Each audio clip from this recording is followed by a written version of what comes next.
C, and E. And GOAT team. So in particular, GOAT team, I want to know, right, because they're playing on this game, are they going to be looking to clash with Aurora Gaming on Military Island? Because that was happening yesterday. We had some fights on the western coast. We had fights happening in farm sometimes. It was all over the place. It was a bit hectic, but it's a wrangle. It's back here, Jackie. Are we going to have some hot drops, or are teams going to play this a little bit more seriously? We'll find out. We'll find out. You know what? Morbid curiosity tells me I'd like to see 1 or 2 hot drops just because I'm kind of twisted like that. But I do think maybe it will be a little bit more reasonable today, Max. I think maybe they've learned from their lessons. I'm hoping, but I don't like you like this. I don't like how you're getting excited, just like yeah, dude. I know. I'm that kind of guy, you know. It's one of those. If you're just like, hang on a minute, you're telling me they're gonna risk it all? Yeah, let's see. Why not? So like, we could go for an early hot drop in a random part of Erangel, or try and compete and make it to a LAN event competing for the lion's share of $500,000. Maybe also qualify to PMWC, which is going to be $3 million. I'll go for a hot drop. Thank you very much. Cool. I mean, yeah, that's all well and good. That would be amazing. You know, I could be a generational talent and assert my legacy in PUBGMOBILE, but I could hot drop farm. And, I mean, you know, it's hot dropping farm. I just want a little bit of dopamine, serotonin, I want all the good chemicals in my body after winning that hot drop. That's all I want. And there's going to be one in George Pole, maybe Northern George. They're split to emotion. I'm not ready for that one. Looking at Aurora, though, they're on the Western Bridge. They might be a little bit surrounded by some players of Champion. We did have a hot drop, actually, in Ferry Pier day 1. If you guys remember that, it was won quite easily. It was a landslide in favor of Champion, so they got themselves just 4 early points. Didn't lose a single one of their members, so they might as well be the team to commit again to that drop location. Aurora, though, not going to be caught off guard. All the players on their vehicles making a quick dash over the Western Bridge towards North Camp Military Island. Outside of that, I'm looking at the minimap. Yeah, the only real proper hot drop is Northern George Pole between Mad Esports and a duo of Motion. But it's such a big area. If they want, they can easily exit, right? I don't think they're going to be close enough where they've really locked in this fight fully. So we should be having a more passive start of Erangel, which I'm all here for. Like, I thank you very much, teams, whoever changed their drop location because of day 1 drops. I appreciate you. This is a big positive in my books. GG's. Yeah, they're doing it the smart way, not necessarily the most adrenaline-fueled way, but that's fine, I guess, you know, play reasonably. Didn't expect that one to be where the first knock comes from, though. SSE X Epic actually getting the connection over onto Ked. There was a part of my brain that was thinking, you know what, Motion might just actually run it down, even though they could share George Powell. I was thinking they might just actually fight for it, because they love a kind of eco-fight, man. Feels like they're willing to play with the scrappiest of guns. Okay, so this is where it was, yeah. They did have that split. I guess Ked just got caught on rotation, and, well, now Ked's dead, baby. Yeah, he was looking for a car. It's just not worth the trade here. So, yeah, it's good for SSC. I really like the mindset of this team, which is we're not going to force a fight. But if you're doing a clear mistake in front of us, like, we're not going to say no to 3 points. And they just, Ked, you're out in the open, literally out in the open, looking for one car. You got a buggy, which gives you very minimal amount of cover as you're driving it. Hell yeah, we'll take that 3 point to start off the game of Erangel. Why the hell not? So good on SSC. Again, a team that is in 5th place, looking very comfortable. And actually, I do want to now go on a bit of a broader discussion here, looking at the previous game. On. Vicious, Jackie, they got himself a really strong 2nd place, 9 eliminations, looking really good on Rondo. There was a big point gap initially between teams around 5th, 6th, 7th place, right? I think it was around like 15, 20 points, as I mentioned early on the broadcast. Vicious has really broken down that barrier. Ooh, okay, loot truck, really exciting stuff. So now, I always have to interrupt talking about... Oh, mate. Yeah, God, okay, 2 things Max wants to talk about at the same time. This is, what are we going to do? Talk about the truck first. Give me the truck first, Max. Come on, get excited. Come on, MG3, maybe? MG3 P90 is broken right now in this meta. Oh, we'll see who's going to be getting it. But yeah, okay, sorry, back to the Vicious. My 2 neurons just activated. Yeah, but yeah, Vicious were able to break through that little bit of a cushion that was created in the leaderboard. So now whatever extra good game they have could be a game that locks them in that top 4. Because again, it's only 3 days. Tomorrow, we will know which are going to be our 4 teams to advance directly into the grand finals, completely avoiding the survival stage. So I would say Vicious, for a team that did not play the first few matches on day 1, had the best start you could ever imagine for this squad from Romania. Yeah, dude. No, legitimately, like, honestly, literally the only negative I think we can possibly chalk up to them was game one. And even then, like, yeah, man, you kind of sometimes do just get hit with the unlucky stick. But you forget about that with how quickly they have buried that one bad start in a mountain of good results and points. Like, it's incredible, the meteoric rise they found early, right? Just kind of rocketing their way up the standings. And again, I don't think that's the biggest surprise. One, based on the notoriety of this team, right? But two, again, when you look at the form that they had in recalibration, yeah, sure, it was a messy set of games, right? Everyone's heads were kind of all over the place. No one was fully dialed in. But the Vicious were a squad that were willing to play again, smart, methodical PUBG Mobile, whilst also proving that they are damn good when it comes to their gun skill and being able to rep themselves. Like, self-preservation in fights for this team's really up there. They're great at just being able to trade off one another. It just feels like you could pass the baton around the 4 players on that team, Max, and someone will get the job done. So, yeah, awesome to see, dude. Would love to have them getting themselves into that top 4 spot to guarantee that we get to see more for them. Because, again, you know, we're seeing the talents there already. Yeah, and especially one of the players that I want to highlight on this team has been Icy. Sure, like, everyone's putting up numbers. As you said, it's very clearly a team-wide effort for this team. But Icy, I think, is one of the most experienced players in a sense. He's been on so many orgs in so many different regions. He was in Turkey. He was in Europe. He's been... I can't even begin to recount all of the regions he's participated in. It's very similar to Crypto from I8. That's been all over the globe, it feels like. So he's got experience from so many different regions, which is so valuable when you come in these tournaments where really, if you have a certain circle, you're like, okay, well, we can go for this play style, and I've used it before in this tournament, in this region, with this org. This guy is just so adaptable to any kind of scenario, circle situation you just chuck in his overall direction. So yeah, the adaptability of Vicious is really what makes them such a menace, such a threat in a lobby like this in Eastern Europe, Central Asia. So really excited to see if they can keep the ball rolling here on the rest of the knockout stage. As though I gotta say, except for that early elimination right onto Ked, this is a good start to a wrangle. Again, I'm enjoying this. No weird early clashes. This has been a really good game. This is what I was expecting on day one. It got a little bit hectic, but day two is just looking way more interesting for these teams. And that means the mid-game, late game, as we're going to have more teams and players alive, it's going to get even more dicey for these teams to get those placement points. Yeah, if there's less mistakes, less opportunities to easily steal away points from teams, then it means not only is the quality of competition going to be better, but you will have to really fight for your earnings a whole lot more. So it's good. It does just make it harder for some of the teams that potentially are struggling, wavering, one of those two words, on the bottom end of things when it comes to firepower right now. And yeah, man, God, you feel for Ked. Imagine being sat there right now. 7 minutes in, you're just thinking about if you had a car and not no roof over your head. That's the buggy for you, yeah. Yeah.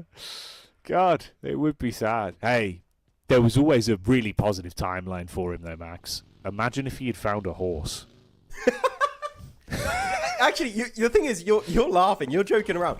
It would have been actually kind better. Of true, though, right? With the horse, you can jump, so it's really hard to kind of like spray track you down as you're moving with a horse. Actually would have been the better call if it spawned, would have been way better of a play. Okay, see, Max, I don't know why you'd suggest that I would be horsing around with a Cole like that. Yeah. Yeah, okay. Optimus Prime is coming back. Actually, genuinely, cool skin if we get that in the future, just like a robotic horse. Robo horse. Yeah, dude, that would be big. Yeah. Hooves, roll loud. What, stampede out? I don't know. We'll workshop that. We'll come up with something. What's a like crowd of horses called? Wait, what is a group? I'm Googling this. Is it a pride? I don't know.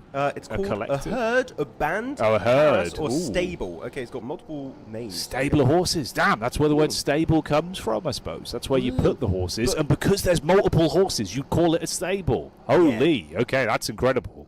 But herd is the main one. Apparently, it's the one that's like the most commonly accepted across the English. I feel like that would be most popular for like a cow, though, like herd of cow. You know? Yeah. I guess for like farm animals, it's just kind of all melds together in a way. Do you know? Like, do you know what crows, is a good it's one? A murder. It's called a murder of crows. Yeah, that's a good one. Do you know for rhinos, a collective of rhinos is called a crash. Actually, a crash of rhinos because they always bump into each other. Yeah, legit. That's cool, right? I kind of like that one. There's a lot of like weird names. I'll have to search through. There's a few ones that I did enjoy. I just forgot them, but yeah, there's a few Oh, wait, we need to find some for like teams when Aurora Gaming are all together. They become a crash, you know?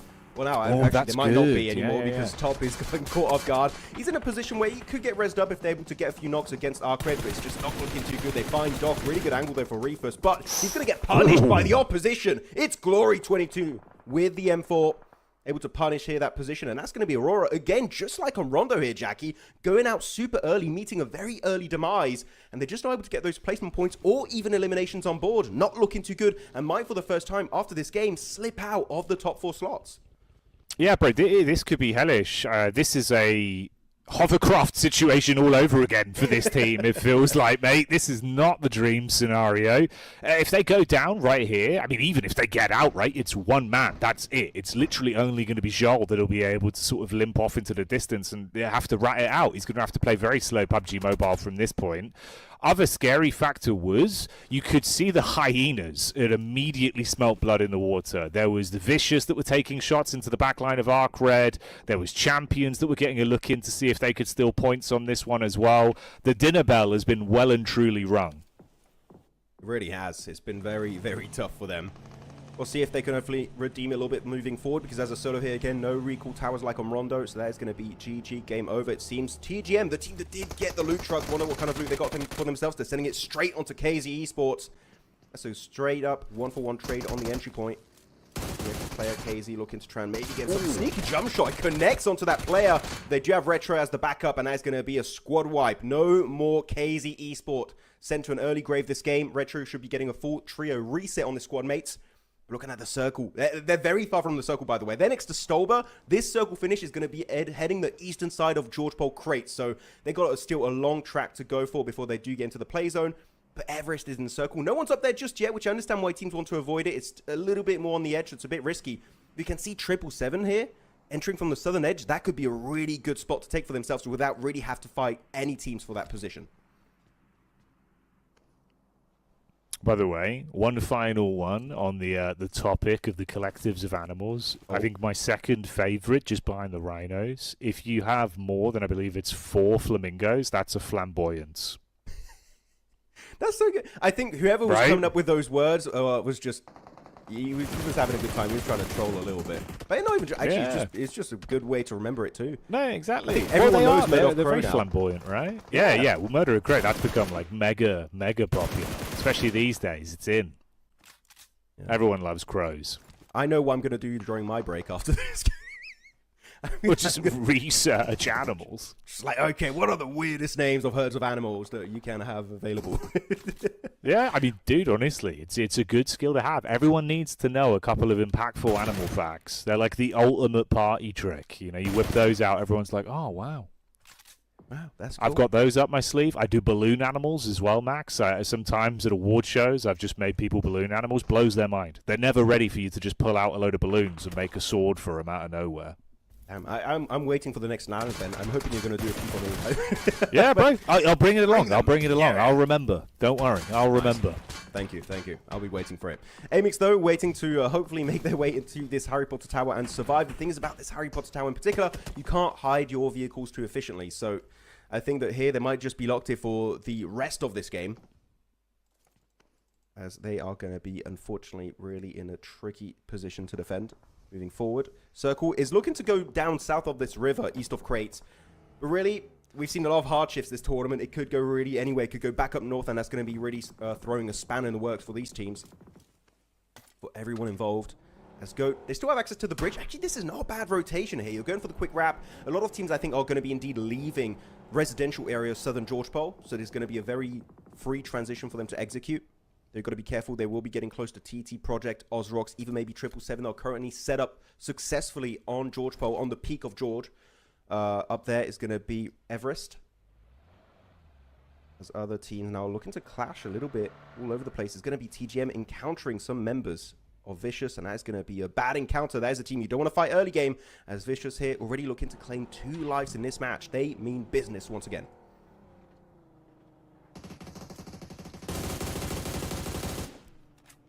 Doran from distance trying to get some shots on target, just spooking them. Oh, hello. Hovercraft on the move. Effect is armored. If if you saw a hovercraft coming at you, how would you react, Max? Would you run? I mean, if I'm Doc, I would fight it. 1v1 the hovercraft. If I'm me, I would get in a car and I would just try and get the hell out of Dodge. It's just not worth it. It would crush the car. Yeah, I mean, the perfect counter against car. this... Oh, yeah, it kind of does. It would just go right over. But I would just hide behind a tree, really, which is the best counter for... okay, true. Actually, you know what?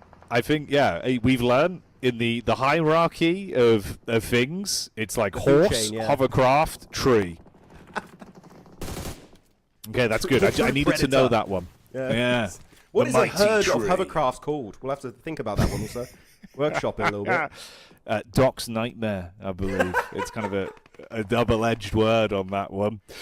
Oh, God. All right, well, let's see how this goes. Could be hellish scenes for SSE as the soldiers seem to be taking some shots from a bazone. That's going to be the Vicious unloading quite a few bullets of pain in their general direction and being able to keep this one nice and intense. Been some good fighting. You know, obviously, for the early portion of this game, sort of first 10 minutes, it was relatively calm. Now it's heating up, which is what you want to see. Even Icy getting stuck in. So all of the Star Soldiers getting absolutely punished, it seems, up against the Vicious, but likewise there is casualties back against them as well. 2 knocked players right now, so they will need to reset and recalibrate. Seems like they found an opportunity to play medic on that though, so they should be okay. Default, first time we've seen him in a little while here, and they collapse again onto 27 plus and do begin to punish them. Yeah, it's not looking too good. 27 plus really just not able to reach the late game consistently throughout the entirety of knockout stage. It's been looking really tough. Ruzen, the next one to fall. That's the player on this team you really don't want to lose early game. And it's just the off angle of Arcred, right? The Bridge Goblins here have been absolutely demolishing the competition. First, it was Aurora Gaming. Now they're going to put their focus on 27 plus. And as I say that, they get squad wiped. They're out of this game fully, for good. So things are not looking too good for our Uzbekistani team. As now Vicious over to the Eastern Bridge, not quite in circle, but they're just going to clean up shop. That is it. SSC out of this game. Got a 1 elimination that was on Caird very early on in this match, but just not quite able to weather the storm against Vicious. Things going to be looking a bit more dicey moving forward after this match for that team, as Vicious are going for the wide Eastern rotate here. Jackie looking to encroach on the terrain of Everest, and that's going to be 777 locked up there. But they are very spread, meaning a quick entry point, you find a knock or two, that could be a really, really good opening to find for Vicious. If they can claim the entirety of that mountain for themselves, that could be a big winning condition. Yeah, the biggest of W's. That's going to be what you want. Did see that NX have actually lost out on Havlik, I believe, there. So 1 man hard committed from the squad. They'll be down to the trio to play with. Zerich on the response back over towards Goat as well. That's going to be Force that's knocked. And Goat have been relatively trapped in terms of this fight. It's been a bit of an elongated bout between them. So probably running relatively low on resources as well. 777, that's Warrior with a bit of a revenge play. Back onto the Vicious.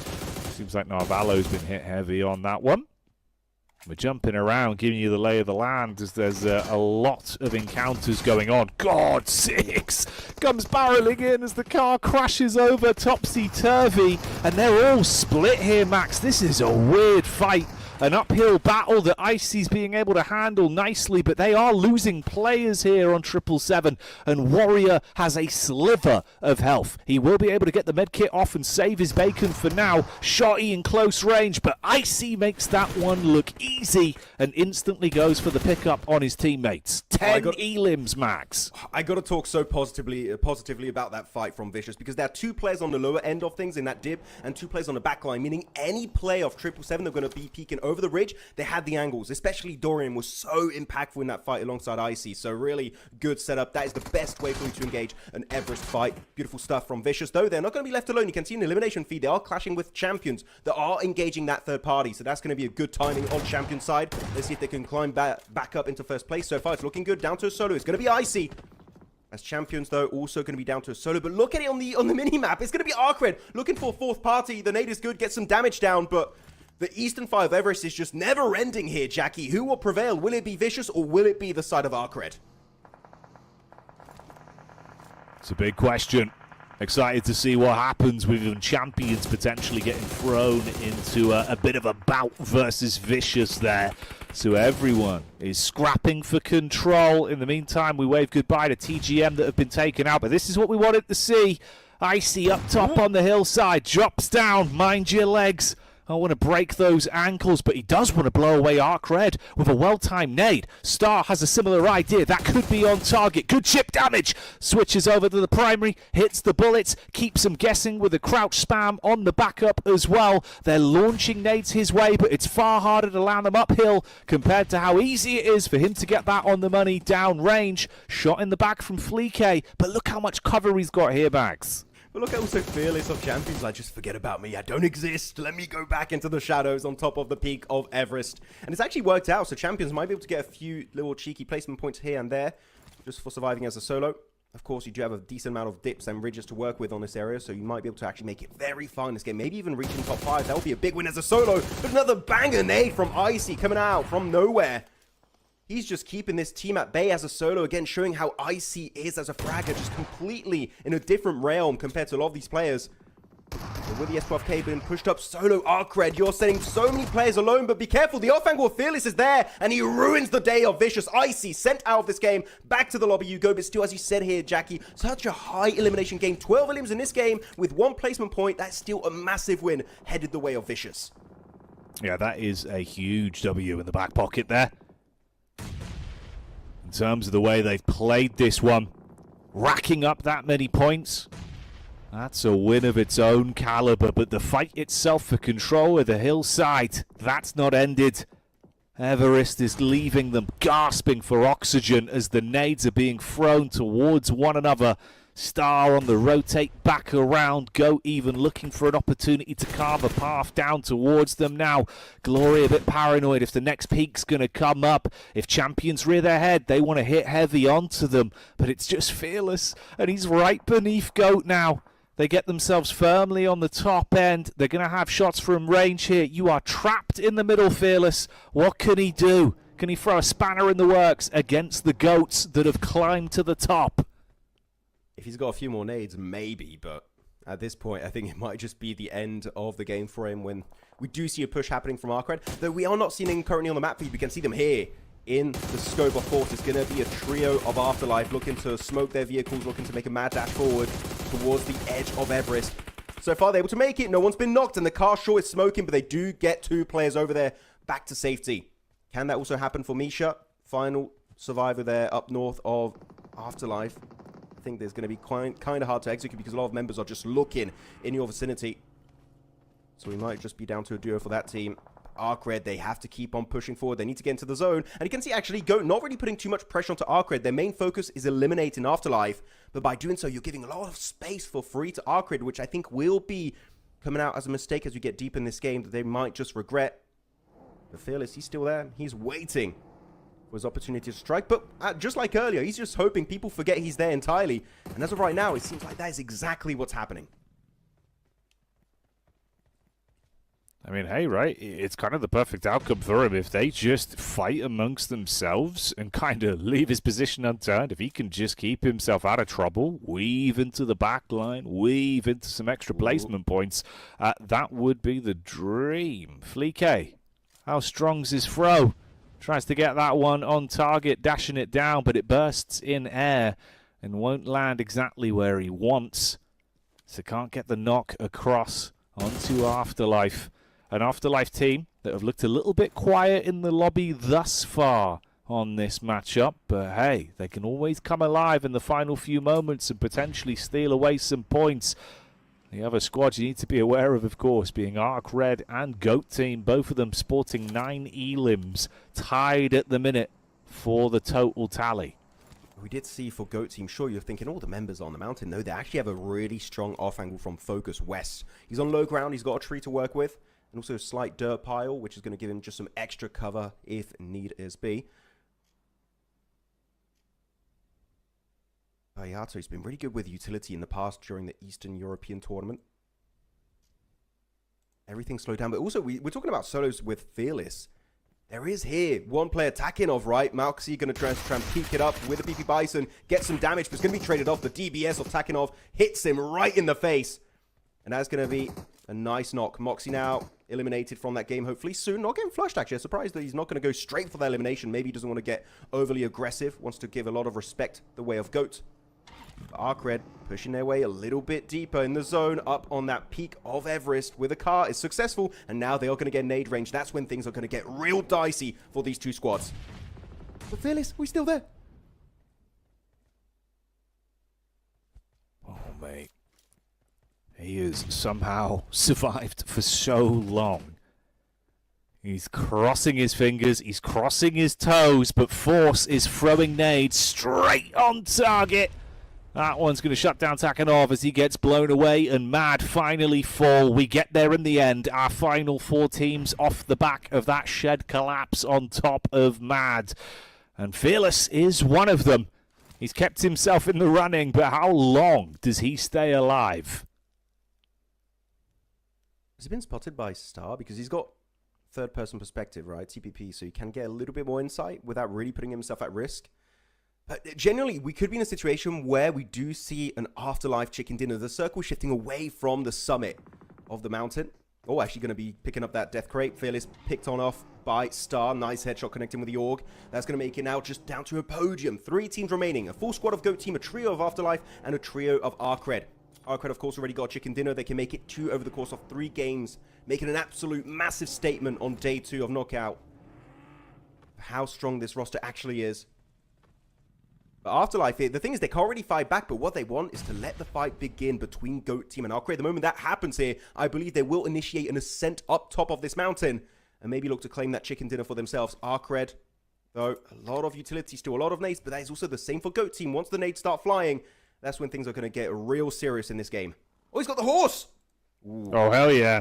Actually, no joke, the horse is great for climbing up mountainside. So actually, that is a great vehicle, okay, in quotation marks, to have in a finish like this. Could be useful. We've always said the horse is one of the strongest bits of utility in PUBG Mobile. It's a classic quote that we've said many a time. So keep that in the back of your mind, viewers, in case it comes to fruition in this one. This has been a hell of a stalemate for a lot of our squads here. No one wanting to make that first mistake, be the domino that trickles down. A huge knock-on effect. Nearly getting that one on the money with the cast back over towards Arcred. It would be ironic if GOAT's first chicken dinner of the knockout stage was achieved here off the back of them climbing a mountain, though. I mean, it was a good third party. All the teams are fighting to the east. Free opening to the west. Just claim it for yourself. It was definitely really great timing put on display by GOAT. And Focus, yeah, the off angle's good. The thing is, because of Focus's position, sure, he doesn't get any knocks or damage, but he does get insight on Afterlife. And I think they know that if they take the fight, they might miss out on the chicken dinner, so they just like want to delay it. Put a main focal point on repositioning in the zone. GOAT team being very self-aware of their situation. They know they're not looking too comfortable. So they need to give a lot of respect to the 2 opposing enemy squads. But Focus here. Oh, did we see a few nades here? I want to see them rain, but they just don't know where the players are specifically located. So they don't want to waste it until they know where they're spotted. Behind these rocks. Behind this extra bit of terrain. But this has gone real calm. But you know, we're going to go on to phase 9. When the blue zone starts pushing in, that's when all hell is going to break loose.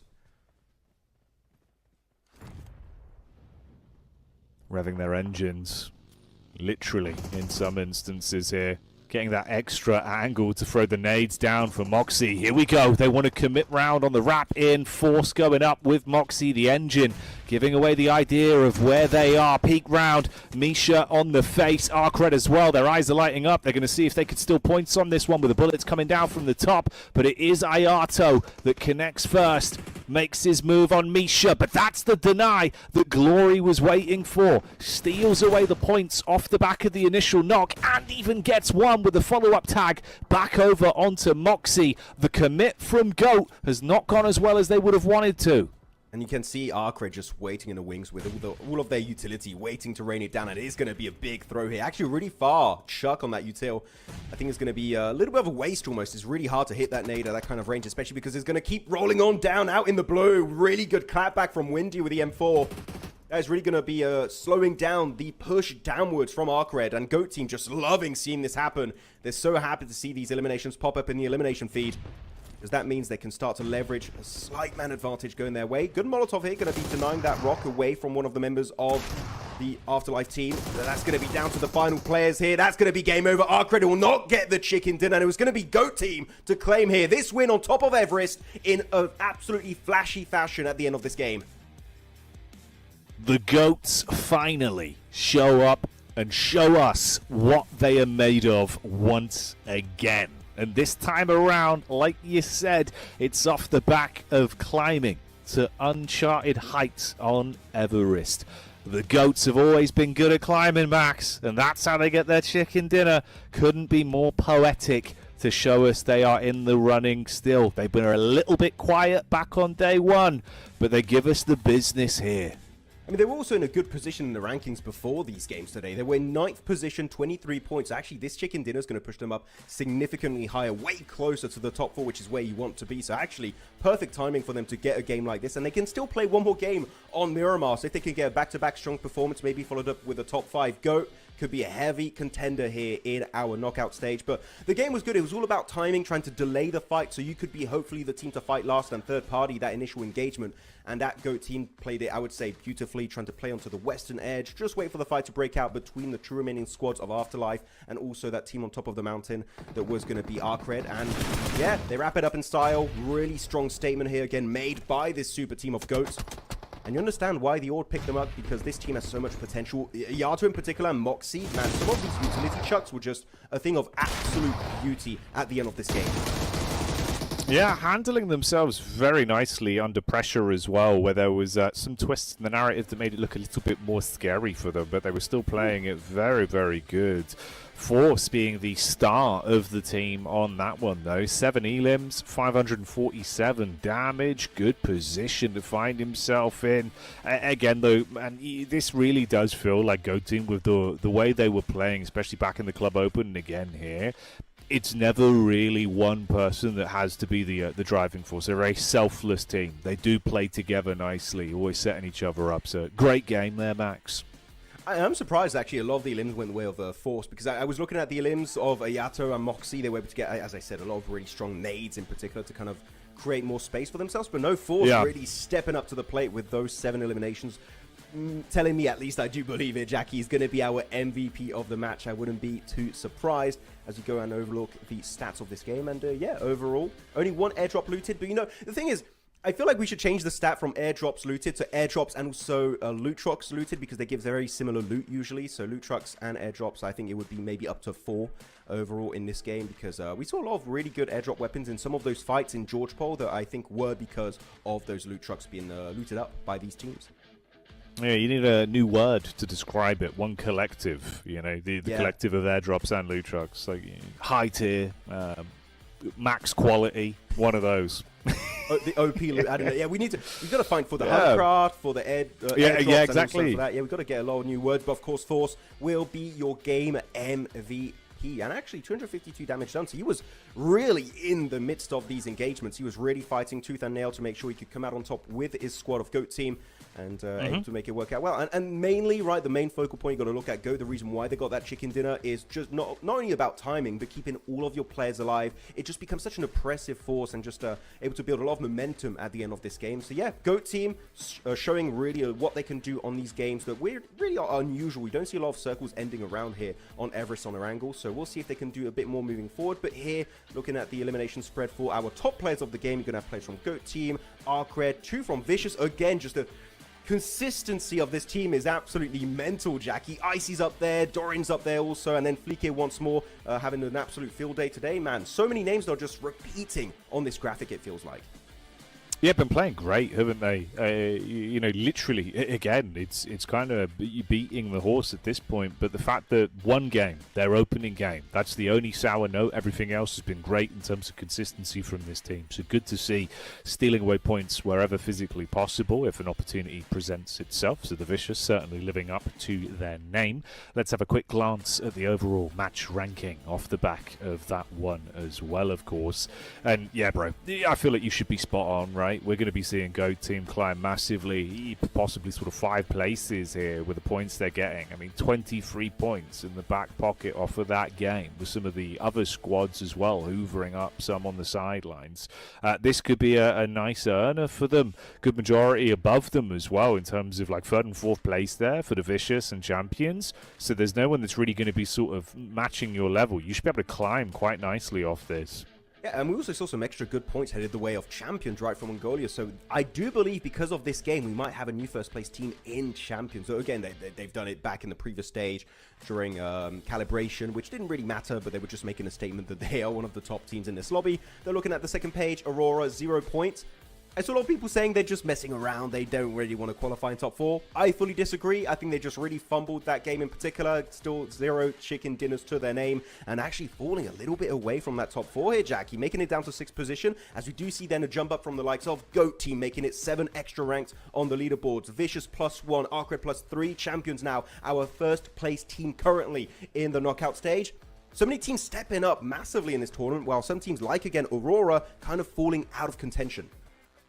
Yeah, if Aurora have even really, one more sort of bad apple, it could be brutal for them, mate. There's opportunities to be really kind of pushed further down and potentially leapfrogged.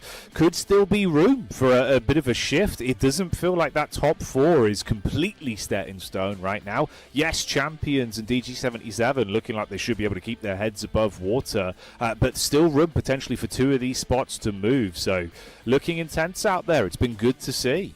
By the way, just quick note, GOAT team were in 9th position before, then they fell really low on the rankings after those first games today on Rondo, and then they just were able to climb back up. So again, just one good game can really unlock so many opportunities for you later on down the line, so it's very important to try and get those chicken dinners. Looking at the second page though, I'm still very frustrated with Mad Esports here, Jackie, because they've played 7 matches, which is the highest amount of games you could have played potentially so far in Knockout.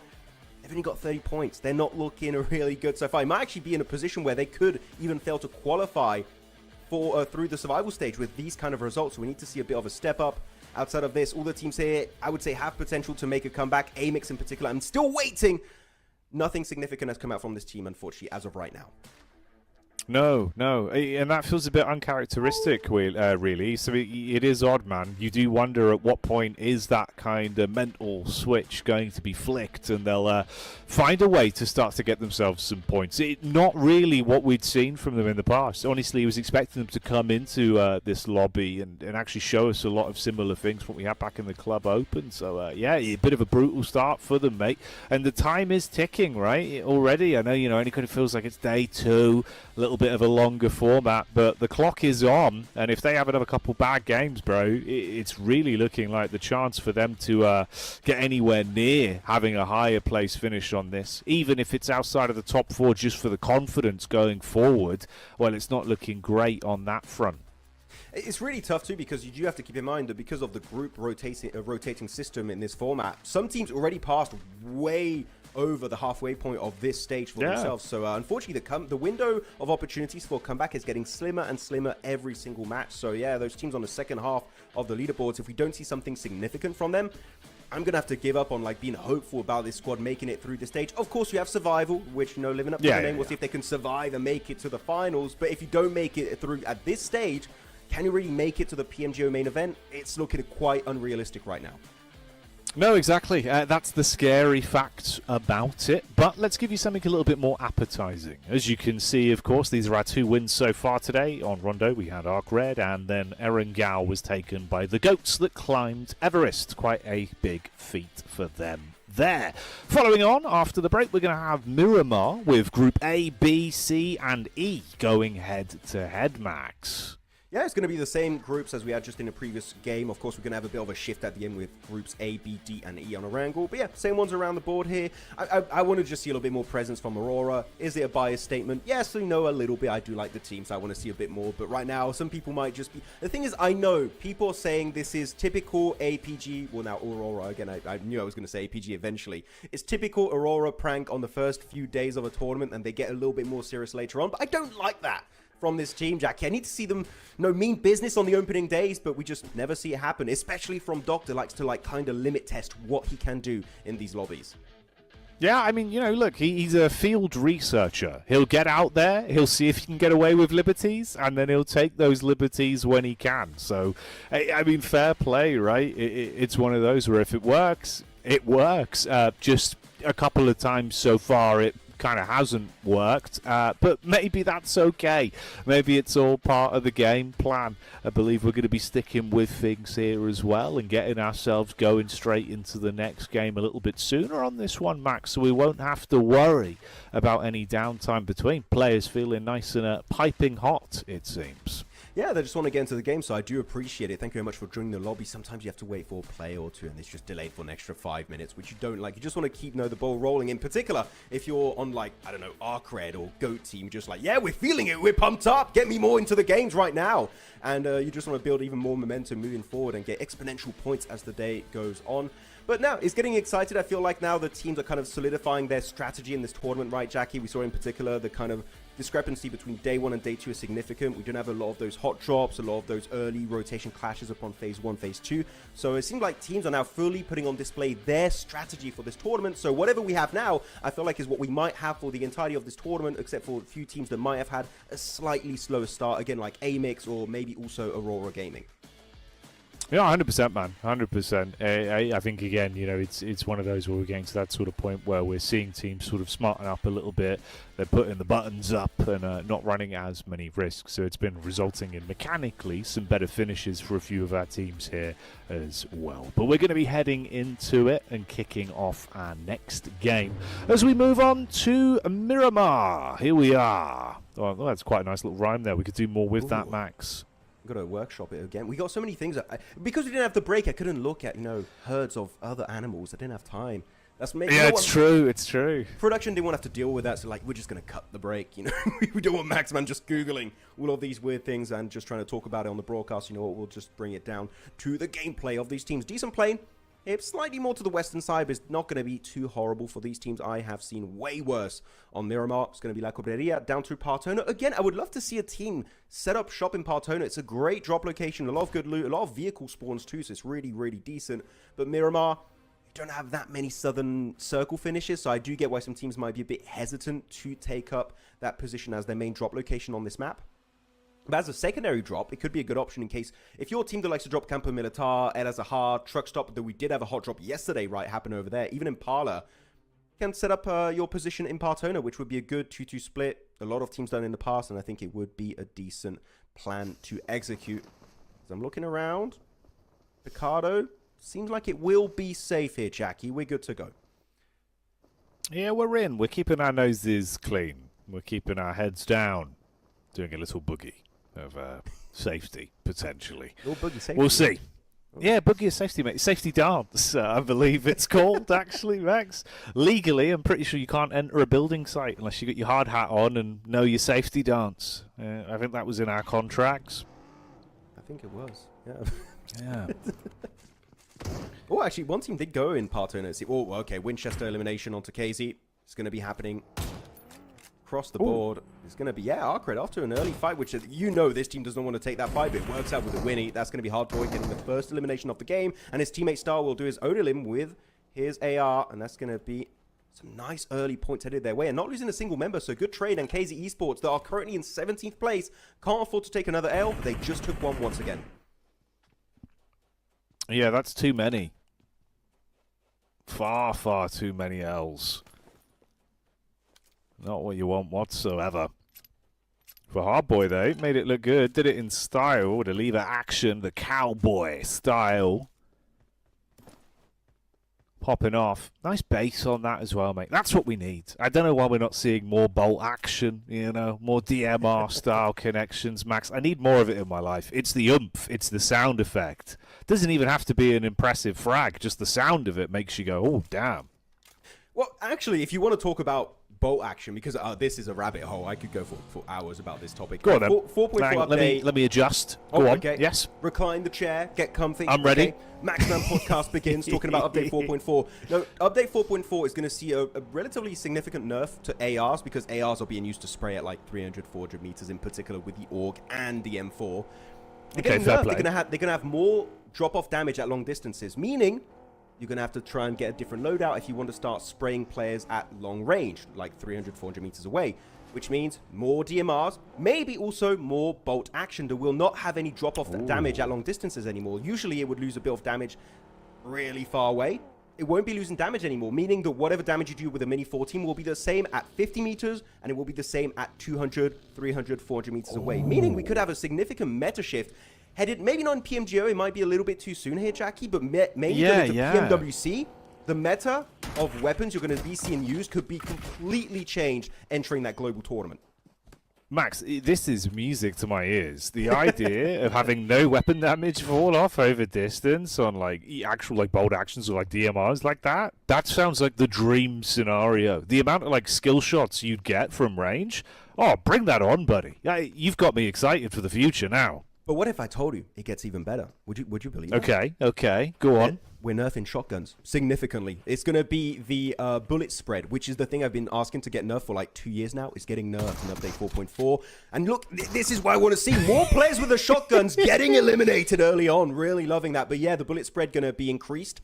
So meaning you're going to have to be even closer to get some damage, which is going to be just, again, I think that whoever's doing the meta changes currently on the PUBG Mobile dev side is doing a fantastic job, because everything I wanted to see happen in the weapon meta side of things is happening next patch, Jackie. So one player that's going to love it, I said it many times, it's going to be Top. It's going to be also Sleepy back on the side of Nepali teams.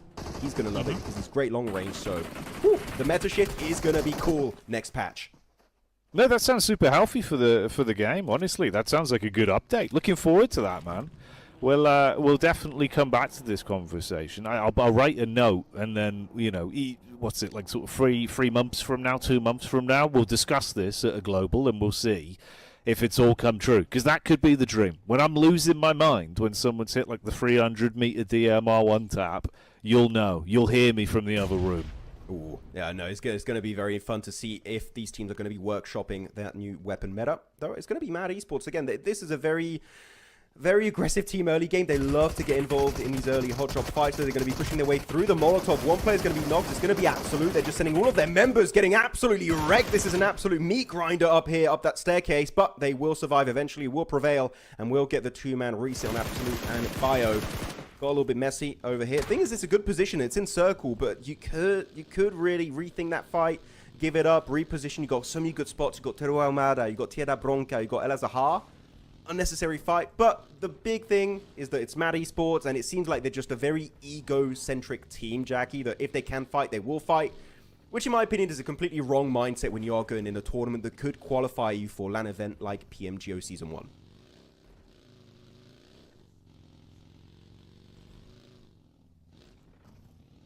Do you know why this is okay for Afterlife, Max?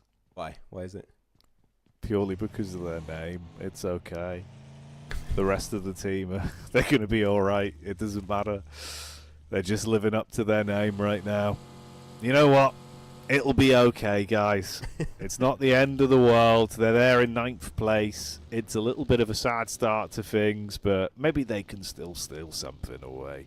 Not what you want to see. They were having a really meteoric rise back on day 1 with some of the early games they had, bro. So a bit of an unlucky start coming into Miramar. It feels like that was a relatively consistent trend for them in the Club Open as well, where their Miramar games were so hot and cold. It was legitimately like feast or famine, where they'd either come out swinging, they'd have a hot drop into a big finish, or they would kind of come in and then just sort of, you know, collapse quite early into it. So never really a middle ground team on this map, it feels. Yeah, very high highs and low lows, unfortunately, it seems, which you don't want to see, especially when you're looking at the top of the rankings. The teams that are near the podium or in top 5, top 6 are usually very consistent, except for, you know what, except for Aurora. They're kind of the exception. They're not very consistent in this tournament, but like Vicious, Arcred, TT Project, Champions, also DG77, which are not playing this game, have been very consistent. And actually, talking about DG77, despite them not being in this game, one of the macro playstyles I've enjoyed the most this tournament, their center 2-2 splits have been very impressive, and they're just willing to give up spots for free and regroup with the rest of their team, because it's just not worth it in the grand scheme of this tournament. So I think that they've just got the right mindset. The IGLing is absolutely top tier. And I think that if they would be first place at the end of this tournament, I would be really not surprised. I think that this is a team that can go the entire way and become your Spring 2026 champions in Eastern Europe, Central Asia. But as of right now, putting the focus on teams that are playing this game, it's Vicious. They got there. Also, very similar to DG77, a 2-2 split inside San Martin. 2 players on the cliff south of the city and 2 players up north, getting closer somewhat to Hacienda del Patron. But the Mongolian squads here, Jackie, they're getting close to each other on the mountaintop. Is this going to result in a fight? It seems like the answer to that is going to be yes.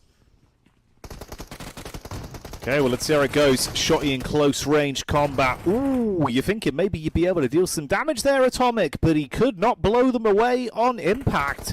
Nice peek, even in close quarters, but Debo actually threads the needle. Mate, he's chicaned it off the windowsill and been able to get the knock from that. Even the follow-up chip as well.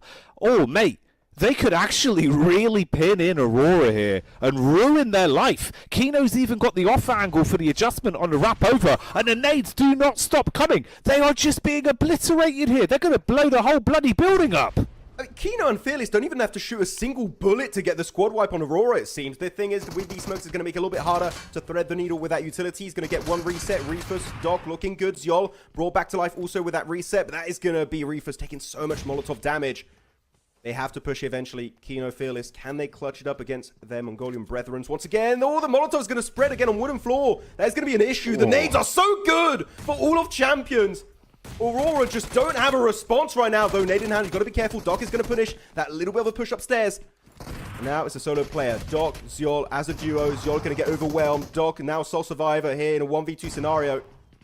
The nades, the bounce is good. We do shift on over to another fight. Looking at the elimination feed, Reefus does get flushed out by the S12K, and that's going to be champions again to claim the fight as their own and eliminate Aurora out in last place. Wait, that's actually ridiculous as well, right? Purely off the back of those nades, like ricocheting it off the windowsill into what was effectively the double knock and then the follow-up chip damage. Yeah, I mean, it gets a bit scary at the end, but difference is, you look at where things lie. Champions in first place with a nice lead of points, and now they take 4 elims, whereas for Aurora, that's another game they physically cannot now make points. They wanted to come into this lobby and make out like bandits on Miramar. Instead, they get 2 elim points, and that's it. Zilch else off the back of the fight from champions there. So the Mongolian infighting kicking off on this one, that's brutal. This could deny a bit of a leapfrog maneuver from Aurora into that top 4. The thing is, that fight just keeps happening between these two teams. I don't know if it's because they have similar rotation paths and they have something that was happening back in PMNC Mongolia where they just want to be somewhat near each other, but it just keeps happening every game, it feels like. Not sure why. Here we go over to a fight of the Star Soldiers Epic clashing with Ozrox. One of the players, I didn't see who it was, got a Groza, so they did loot up an airdrop, or maybe also a loot truck, which do spawn on Miramar. It's not an Erangel exclusive. It also does happen on the Dusty Dunes from time to time. So they're going to be, yeah, it's actually going to be Alicia with a Groza and a QBZ loadout. So pretty solid as the circle keeps on shifting, and it goes north. Every single time it feels like, Jackie. I'm actually looking at all these shifts. It was northern shift after northern shift after northern shift. So we're actually getting very close to Oasis next to Torre Ahumada and La Cobreria. As teams now, there's not going to be too many compounds remaining. Definitely not enough for 15 teams. So we might see a few squad wipes all over the place in this Miramar game.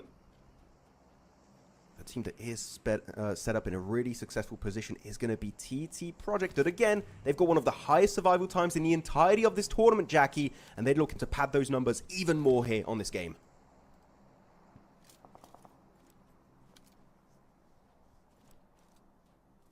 Pad 'em if you got 'em. You might as well see just how much you can squeeze out of these lobbies right now. They're fresh for the picking. Ooh, SSE trying to get some distance. As Mad Esports do get eyes locked on. Quite a far fight to take, though. Beard not going to be able to follow through off the back of his establishing shots. Just at least getting a bit of pressure on and showing that they do mean business. They might want to chase for it. Hop in the vehicles, get the engines turning over, and try and close the gap towards Silence. You know that he stopped moving. The engine turned off, hopped out the vehicle, took a couple shots to keep him pinned in position. You can wrap up close. Investing a lot for that point. But if they could get a prime nade on target, it might actually be a bit of a freebie. It's going to force him out. He'll have to start moving a bit deeper upwards. Yeah, they were able to separate Silence from the rest of his squad. Just look at the map feed on the minimap top right of the screen. He's just fully surrounded by players. They're going to send the cavalry forward. One of the players is attempting to rescue Silence with a car. Might be a buggy, a two-seater. That's all you would really need in this situation. By the way, just to give a bit more insight to set the stage for our teams on the minimap, some teams went for some wide eastern and western rotates. Western rotate was vicious, and eastern rotate was for the likes of Goat, so they're trying to really avoid all of these southern skirmishes and scrambles, which is really good. Macro-wise, they're just trying to cross their T's and dot their I's. They've been very efficient, taking the just more passive approach to this Miramar match. I can't say the same for Mad. Again, got 3 early eliminations. And here, completely stuck. Their car wrecked to pieces. And here, their movement potential has been really significantly reduced. So I think the Mad might have a really bad time surviving this game. Yeah, they thought they were the sharks chasing down the little fish, but they've ran into a bit of an uncomfortable position here. Made it far more awkward for SSE. Silence was basically bait, but the rest of the team is still alive and kicking. I mean, no one's a full casualty yet, so yes, they are surrounded, but do they find opportunities to stay alive on this one? Subvert expectations. Mad want to bail on their encounter. We join over on the crash towards Ozorox with TGM getting the opening connection off, and apparently some of the follow-ups from it as well. Blues down and out. It's only Leon44 that remains alive. 3 elims to his name. And that's all he'll have, because Havlik from miles away. Okay, fair enough. I want to see how many meters that was for that shot. That was impressive accuracy from Havlik. Really well done indeed. Over to now the fight of Star Soldiers Epic. Members just falling one by one, and even Alicia will eventually fall and meet his demise. That is going to be game over for them. Eliminated in 13th place for... Actually, no, that's going to be for KZ Esports. I believe, yeah, it's just going to be after for SSC. But yeah, that's a lot of squads getting eliminated. As I said, just not enough space for these teams to work with. Mad Esports, though, going to keep on engaging the fight. As actually, Alicia's still there, I believe. Well, okay, I got confused with the player colors, I believe. Okay, a little bit too close on the red. Maybe I'm colorblind, but it's going to be Alicia with a Groza. The airdrop weapon, jump shot, and it's just not going to be enough. Mad Esports surviving. Now it's going to be a duo. 6 eliminations, actually, to one of their names, HTSX. Able to actually put up the numbers on this game, but 777 might have a different plan in mind.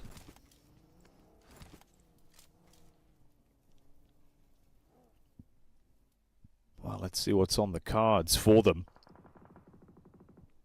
When push comes to shove on this one. Will they take the fight down towards Mad? Will they potentially set their focus back around for a later wrap to get involved with things? Shots downrange here onto the loot truck.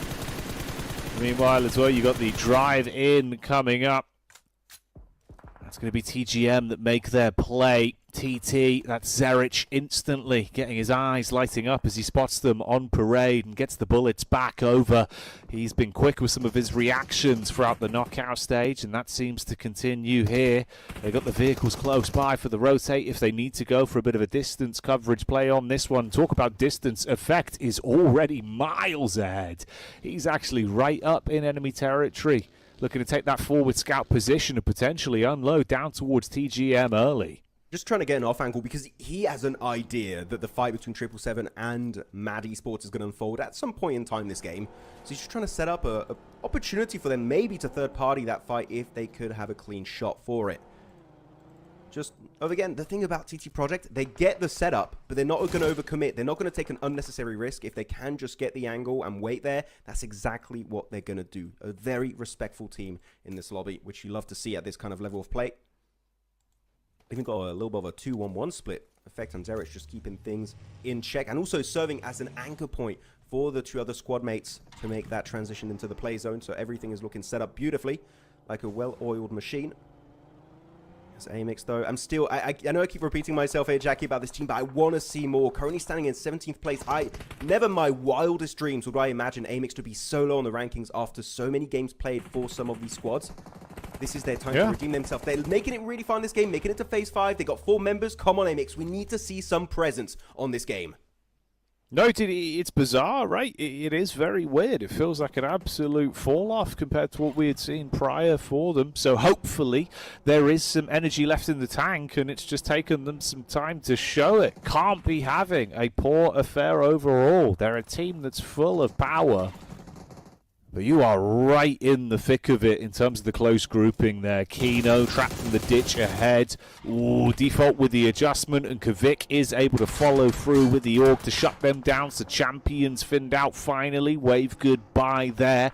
The 4 points they take home with them are off the back of their complete wipe onto Aurora way back towards the start of this game. Spike with eyes in the distance onto TGM as well, so looking for elims where possible. 77 do finally commit to their engagement on towards Mad, with Warrior winning out on that scrap initially. Neos now seeing that opportunity onto the weakened TGM to even snatch away another point there. So everyone is just vying for opportunities in what is quickly becoming a bit of a brawl. It's going to get a bit dicey here. Got to make sure we can clean up shop. HTSX just not moving an inch. Really doesn't want to give any audio cues. He's still remaining in this room, in this particular building. 777 just want to eliminate that player. They want to find him. Oh, got to be careful there, actually. The car, two-seater, is going to be on fire, so just a little spray here and there. It might just be the end for this vehicle. It's going to be a very important resource at this moment of a game, because they're still not in circle. They're going to have to make a push forward. You still have a few dips and ridges to work with, but you might want to try and make a quicker rotation, and these cars are going to be very important, and I don't think they looted up any repair kits, so that's going to make it just a little bit harder to really execute your full potential in this game. 777, though, will be making in the zone next to players of TGM, and the car will indeed explode. Unusable now for the rest of this match. Even that buggy smoking. Oh, they're really having a bad time. Rotate options going out the pan, mate. Got to do it by foot. No vehicles to save your bacon. Zerich dashing the Molotov forward. Using the limited opportunity to cover right now as you tuck in for a second with nades landing on your face. Neos eats that one. As Havlik still got a couple more in the back pocket as well. Knows that was on target. Goes for the follow-up just off center. Cheeky plays, but will he actually be able to hit heavy and convert points off the back of this? Havlik eventually gets one off into the back line, so Fizz falls and is instantly removed. Good point conversion off the flush, and he knows that he just has to get away. Backs off from it, so smart stuff so far. That's 5 elims now for Amix. Is this one of these classic games where they start to show up and start to take names with them? Seems like they're going to try and actually solidify the position of Havlik. They send Default and Spike forward, so they really want to try and clean up this area, try and control the entirety of the southern edge of this Miramar match. This is a good fight. I love this 3-1 split unfolding in front of us from Amix. Good pieces of utility, though. We're looking also a decent response from 777. They're just delaying the fight, waiting for a squad to be eliminated fully, and then they're going to be committing to the engage themselves. That is going to be game over for another member. Down to now just Niels. He's in the blue. He's taking so much damage. There's just no hope of survival, and that is going to be the end of the line. TT Project meeting an early end of this game. And now 6 teams remain, meaning we're going to get so many more placement points on board for whoever's able to make it even deeper on this Miramar match. But Amix still have utility. How do they still have grenades? They've been raining it down for the longest time of TT Project, and they still have some to go onto 777. Oh my goodness, that's just a mini red zone just unfolding every time down south. Yeah, non-stop explosions. And non-stop artillery with the rounds that are being fired out from everyone into this matchup. It's been quite an aggressive back and forth for the past couple minutes here. Havlik still set up on his hill. This is his domain, the landlord of the area. And right now, 777 are just renting their time in the battleground. Eventually, he's going to want to collect on this with the rest of the team and see if they can actually punish. Quick check over the ridge side, see if you can get any more info from it. Meanwhile, a similar play from Spike as he's on the move, closing the gap down, rolls it somewhat and dives out. Rest of the squad's there to support. They're looking towards the compound and do get a bit of a read in terms of the position that's set up for Arc, but they're going to have to fight against 777 eventually on this one. Smoke goes up for space, spot out onto motion. They know about Duchu now, it seems. Yeah, they're going to try and spot that solo and get rid of him. By the way, just to set the stage again, macro-wise in this game, we still have Goat, we still have Arcred, we still have Vicious. The three most dominating teams today have still been able to make it so deep in this match. So many more points. We might start to see actually a big sponge situation happening in the leaderboards where they're just able to suck up all of those points. The Hoover of ECA is real. Who will it be, though? Will it be Goat, Arcred, or Vicious? We'll have to wait and see how things unfold later on down the line. Storin and Koa trying to chuck a bit of utility, but Amix still have util. I don't know where they get all that util from. They weren't even able to loot the crates of TT Project. So they're just, I guess their looting stage went really well early on this match. But Vicious, they don't have circle priority anymore. They have to start to bleed over the ridgeline, and look at that angle of Havlik. It's looking so deadly. And Dorian will get picked off. Even Goat are going to be joining the fray on that fight from a distance. So things are looking terrible for Vicious as one of the members is taken out. And it might just be the entire team in very, very soon, depending on how things happen here over to the west.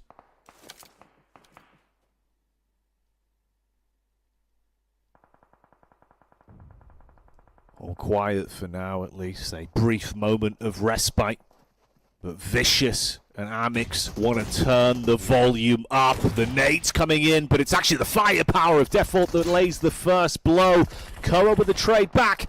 Good knock onto them. Kvik making moves. Two connections there as Narvalo will buckle. Doran on the ridge side peeks in, but it's actually the shots coming up quick. And that one will land onto him. Wave goodbye to the Vicious as they do crumble in their head-to-head.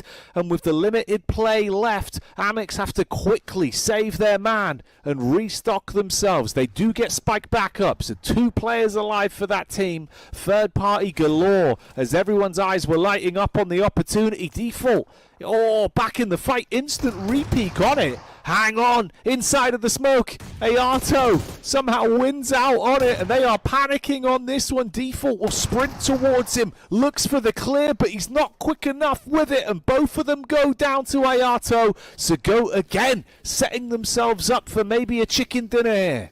Goat and Arcred are just playing a farming simulator game. This is not PUBG Mobile eSport. They got so many opportunities from a distance to get those elims, and actually really good push-up on that 2-2 split of Goat team to make sure they can eliminate that Western threat later on in this game. So really, really strong setup for what could be a very strong chicken dinner. Again from Goat, we could be looking at a back-to-back win off the back of that Everest finish on Erangel. Now could be looking at an open finish next to Torre Almada here on Miramar. Though 777, not sure how they were able to survive the incoming nades of Amix earlier this game, but they did it. They survived. The Western Mountain not in play anymore. Actually, Goat, this is a bit of a risky play being up there. As you push downhill, it's really hard to smoke that area as you try and make that descent down in the valley. You're just waiting for Arcred to take those shots. So my question is, Arcred, do they have the ammo count to take those eliminations? Not sure. As 777 going to deny those points out to the blue. Not a terrible play. As 6 does find a little bit of a shed to hide into. Maybe snatch away a second place. But here, this push is going to be so hard to execute, Jackie. Will Arcred be able to defend successfully, or will we have a strong push of Goat to try and subvert expectations and claim this chicken dinner? We'll find out, man, but it feels like Goat have been ramping up. They've been getting better and better.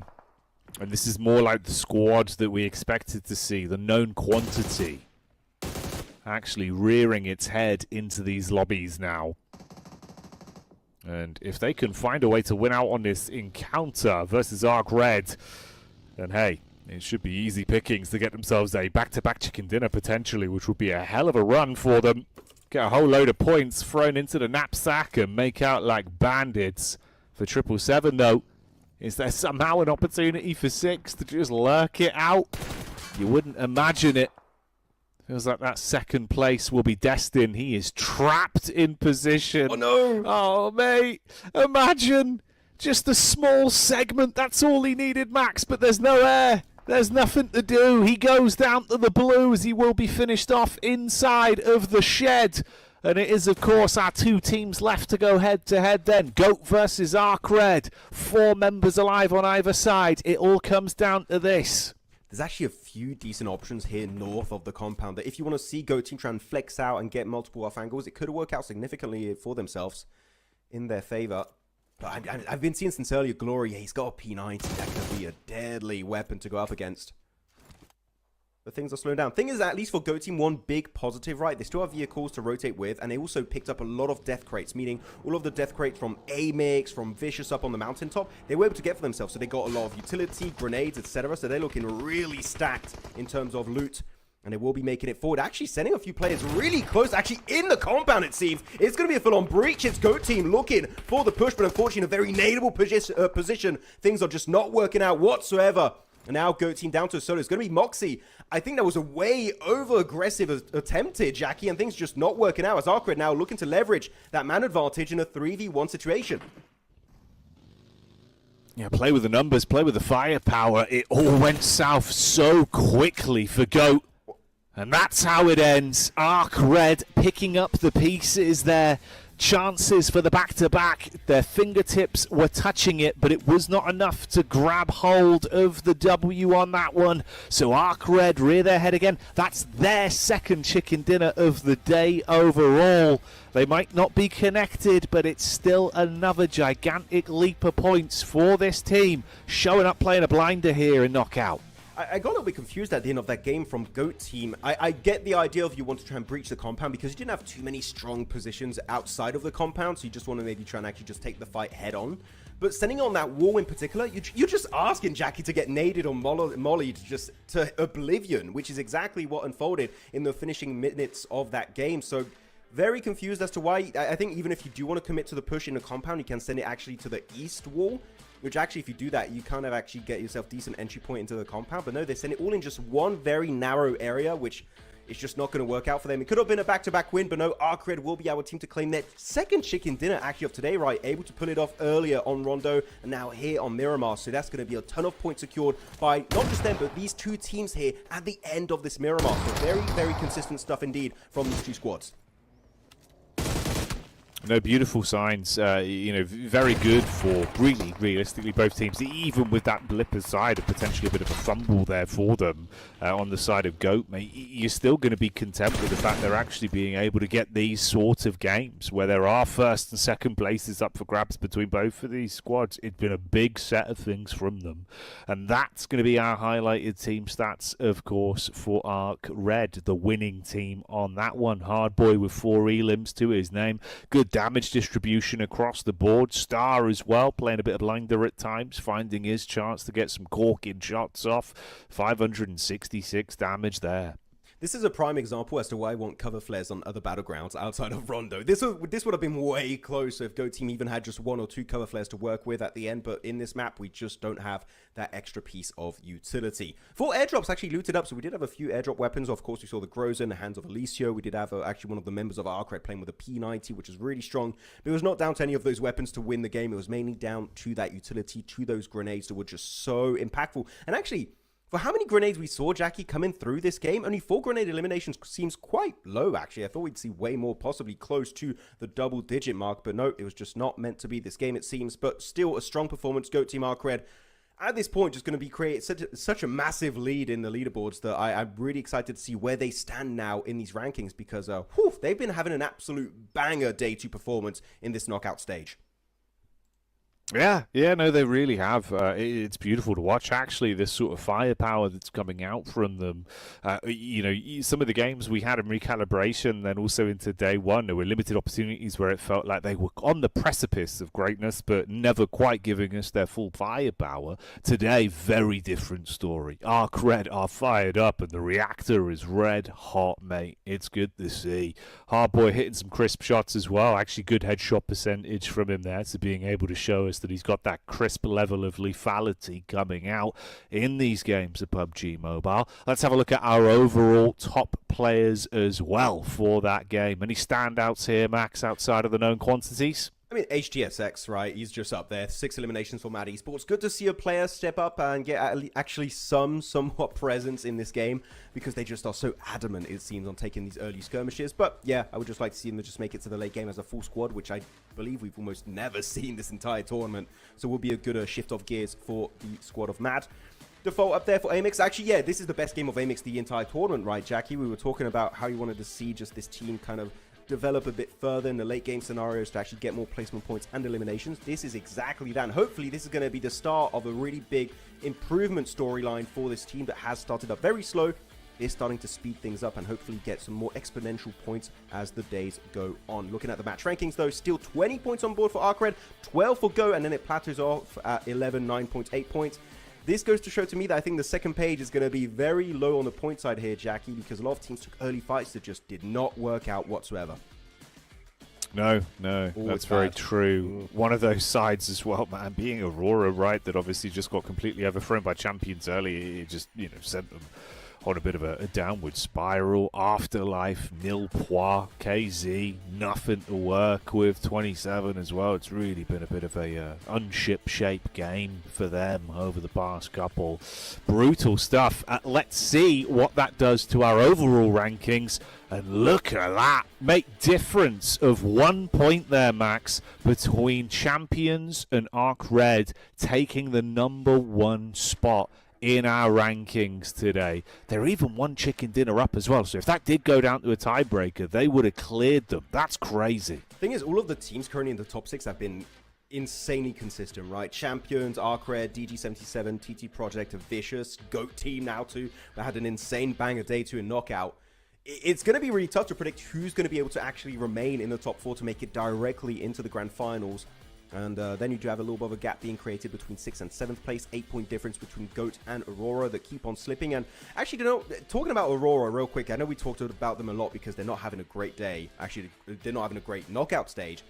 It feels to me like they're not trying. They're just like, oh, we can fight, we'll just send it. This is Aurora, I would say, just not trying, which I'm a bit disappointed by. I want to see them try, but this is just them just like, we'll just go for it because why the hell not? What do you think? Do you agree or not?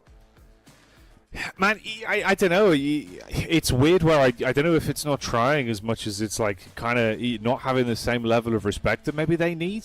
I suppose that'd be the element, right? Because it just feels like they're throwing themselves at like carnage. They're just going into basically situations where it's like you don't necessarily need to fight it. It's not going to give them that much to work with. Not even for position or anything like that. They just kind of walk in as a team. It's not even one man. It's not even Doc like out on an island. Just the team going, yeah, we'll just fight, I guess. I don't know. Maybe they're tunnel visioning. Maybe they're just thinking, all right, we'll just coast through. Maybe we don't get a top 4 at this point. Weird, Max. And the thing is, it's as per tradition with this team. You start to criticize them slightly, say like, this is not looking too good. I feel like they're messing up, and then they're just going to have the best game ever. It might happen next game. We'll have to see, but it's typical Aurora stuff here. Yeah, we'll find out, won't we? But we'll be back in a couple minutes' time, guys. Join us for some more action following the break. Start the war!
Hang on, kept you guessing. Don't worry. Just a little bit of magic there. No worries, everyone at home. We're back. It's myself and Max, of course, with some more action about to go down. Very brief intermission there between games, as we like to bring you the action thick and fast here, Max. And that's what we've been getting out of some of these teams. Some good results from some of the squads that were further down the rankings, making a massive climb. And the shift for the race to top 4 has drastically changed today. Yeah, I mean, you've got so many favourites now. The top of the rankings that we're looking at has heavy contenders for those 4 slots to make it straight into the grand finals. As you said, also comebacks like Amix, for example. 777 also getting decent points on board. Also placement points, which is really nice to see from them on Miramar. But we are starting to get to the point of this tournament where I'm going to start counting teams out completely. So I'm not going to be looking at them too much at the bottom of the rankings. But here we go. It's Rondo back once again. Are we going to have the double planes here this time? It's been quite rare. We haven't had it actually at all so far this PMGO tournament on Rondo. Will it be the case this time around? And it is going to be the double plane. One northern one from Kungxia over to Lunpo down southwest. And then it's going to be from Longho over to the northern end of Jadina City for the southern plane. Meaning we could have a little bit of a situation where we do have some drop locations being spread heavily throughout the entirety of this battleground. But Neox and especially Yulin should be available for all of these teams to fight for. So Yulin might get a little bit more busy in the next few seconds to come. It very well could be. A lot of traffic. This is what we were waiting for. We get our double planes. We get things looking potentially a bit spicy. So let's find out just how many intense bouts between the battleground we're going to be getting out of this. Looking forward to seeing how this one goes down. We'll see how things are going to be wrapping up for some of these squads. Looking at the drop. Yeah, Yulin is going to have a few teams dropping up. Actually, wait, they're dropping north of Yulin, but they're not really committing. I thought they were just going to stretch with a parachute and make it up there, but no. It seems like right now it's going to be at least a late rotation somewhat. Test track, 2 teams are going to head there. It's going to be Ozrox and also TGM. The one early clash will be unfolding. It's going to be TT Project fighting a split-up Aurora. Actually, also TT Project are relatively split themselves. It's a 2-2. As they will be having Zerich here, looking to push his way forward with the JS9. But also on the opposing side, Doc scored JS9 of his own. The thing is, you know, the Doc in a solo situation, that's when he might just prevail. Good pre-fire, and actually to find Zerich. Can we see the game start off with a 1v2 from Doc?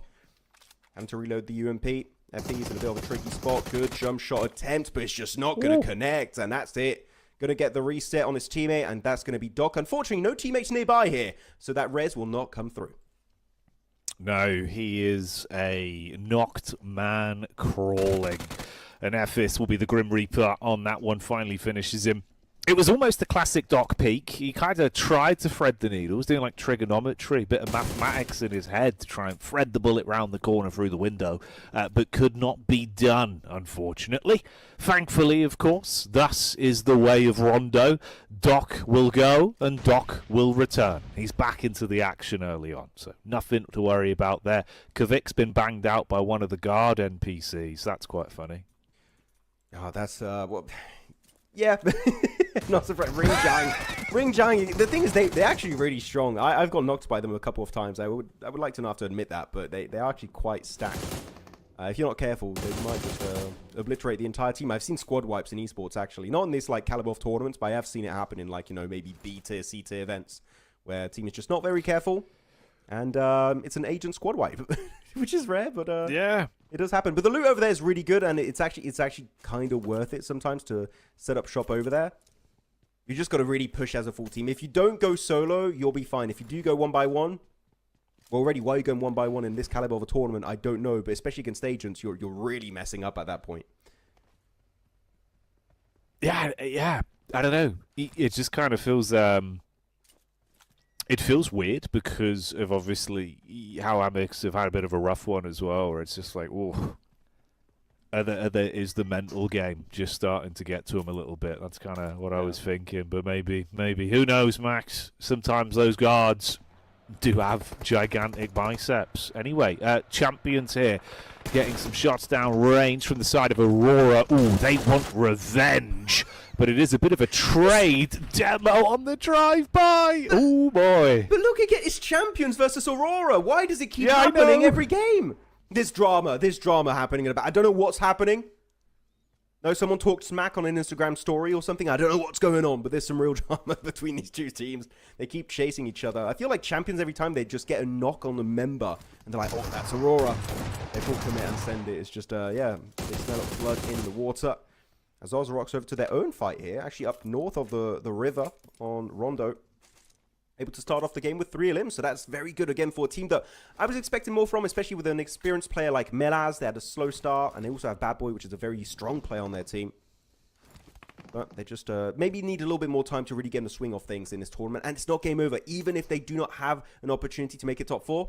Survival stage, you have so many more slots available to make it to the finals, Jackie, so I'm not going to be too scared. Teams that maybe are still learning at this point, it's not game over just yet. You have ample opportunities to improve your gameplay and come back even stronger on the final stage of this group stage. Yeah, it's not over. It's just mildly over for some teams, which you can always recover from. That is the beauty of the format here, obviously being a little bit longer and giving you that sort of second chance safety net. It's also the reward that you earn for yourself, man. Come in top 4, you get that break, you get that opportunity to observe, and then you come in fresh. For some teams, that can be a bit of a double-edged sword. Yeah. Some teams really benefit from having the downtime, right? Some squads, you come back in, suddenly you're a little bit off kilter again, have to warm back up. So it's always an interesting dynamic.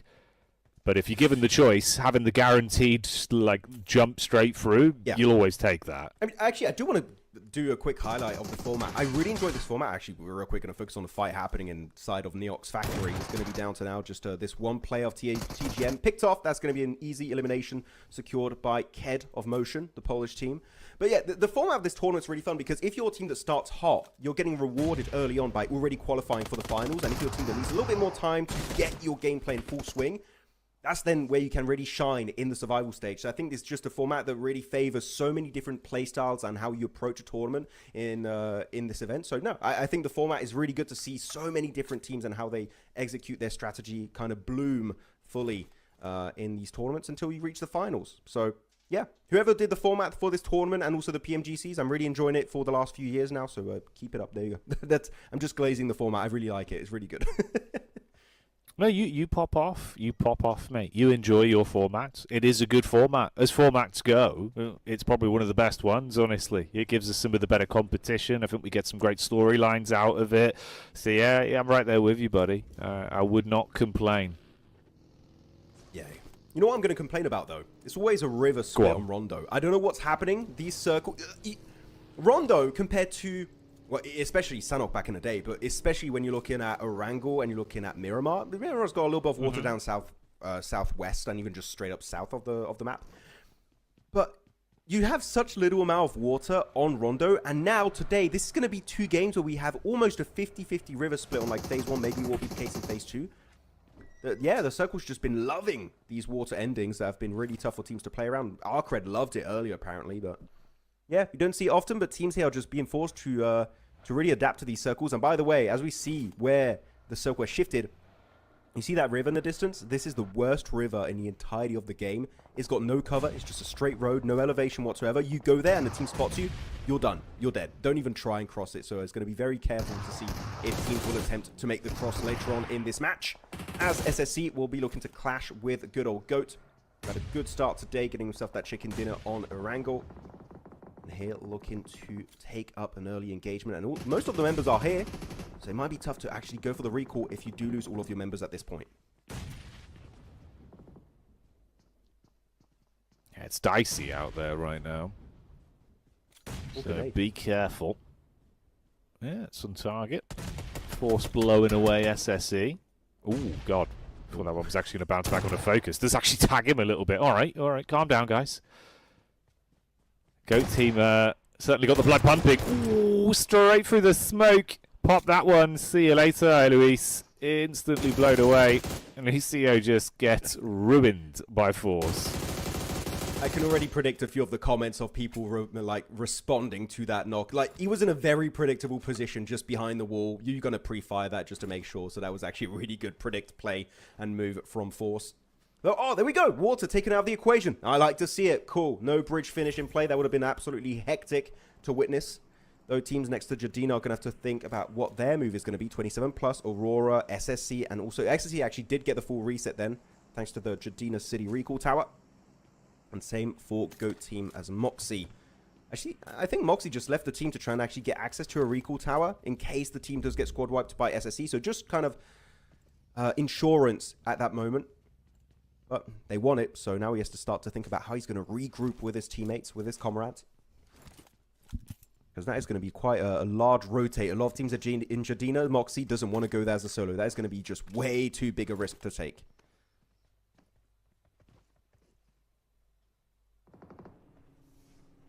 Yeah, risk averse, probably more the way you want to lean right now, as we're coming up towards the end of the day, realistically as well. So opportunities for points for some of these teams in particular getting very, very few and far between. The nade reign of terror from both Afterlife and GOAT team seems to be continuing across the battleground as they are hitting pretty consistently with these bad boys. Do look to close the gap and follow up from this as well. Misha cooking another one. See if any of these will be on target. Ked's very low. Windy might want to take that fight. Seems like he will peek into it. Yeah, there we go. That's classic Windy flavor.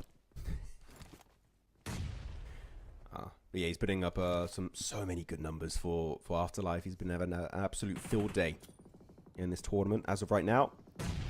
Again, rookie of the tournament. Definitely a title that he could be looking to claim for himself. But now he's got some of his squad, which usually you don't see often. Windy, when he pops off, he's got a few of his squad mates already eliminated. Sent to an early grave, but no, this time is not going to be the case.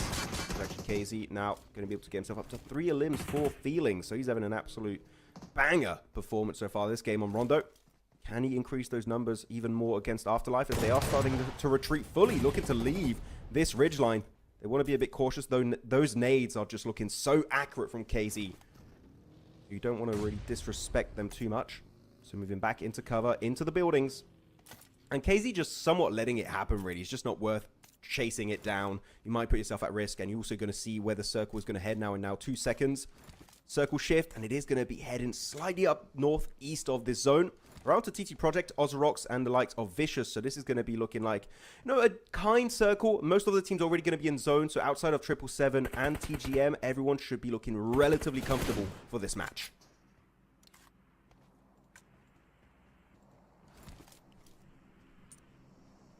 Stay calm, cool, and collected. I do wonder if, for the Vicious as well, what more they'll get out of today, considering how nice it's been for them. Obviously, right here, it's looking very rough around the edges. That head-to-head versus Mad that's resulting in a good majority of the squad going down to their last legs. Could be a brutal sign of life for them if they're not able to really convert too much onto this Rondo matchup. This is the POV here with Koa in the building, playing close on the ledge side. Ooh, tried to tuck in for the turn, but no. And no one else in position to bring them back into action as well. That is the complete collapse on it. So it's a 0-point game going out first there. Oof. Yeah, really good collapse, as you say here, from HTSX and Bio. Just really, the timing was on point. Even if one of the players does get knocked, I feel like they're just able to use the numbers to its full potential to overwhelm and get that 1 ilim for themselves. So yeah, really good execution. That really goes to show the comms are on point in that team. So over to the rest of these squads.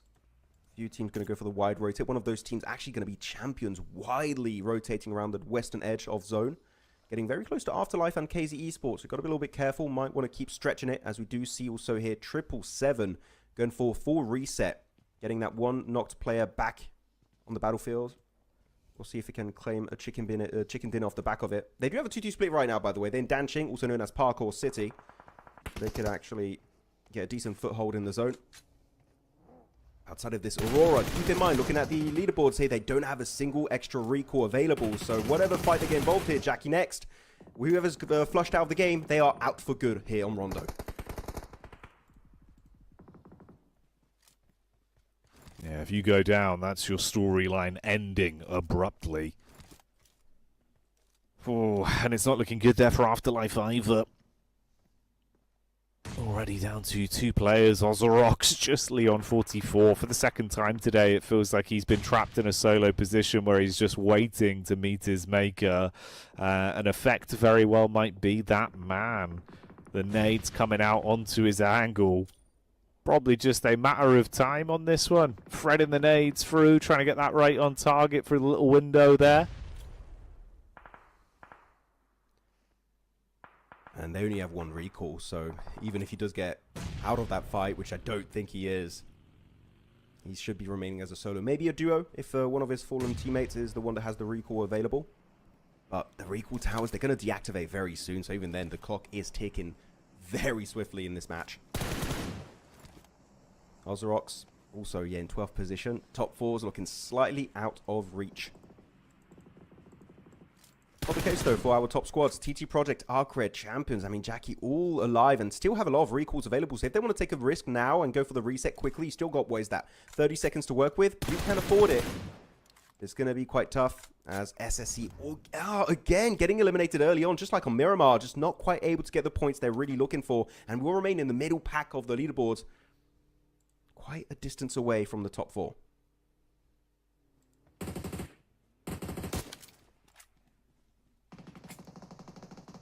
Oh, defaults. Getting a couple bullets out with the heavy guns. And punishing. This is obviously an Amix side that still looking like there's always something more to be desired, uncharacteristic of their form overall on the run of things today. This 2-2 split from Aurora as well. Is it going to be cleaner on this one? Already had the 4 elims in the back pocket, but how far do they go on the game?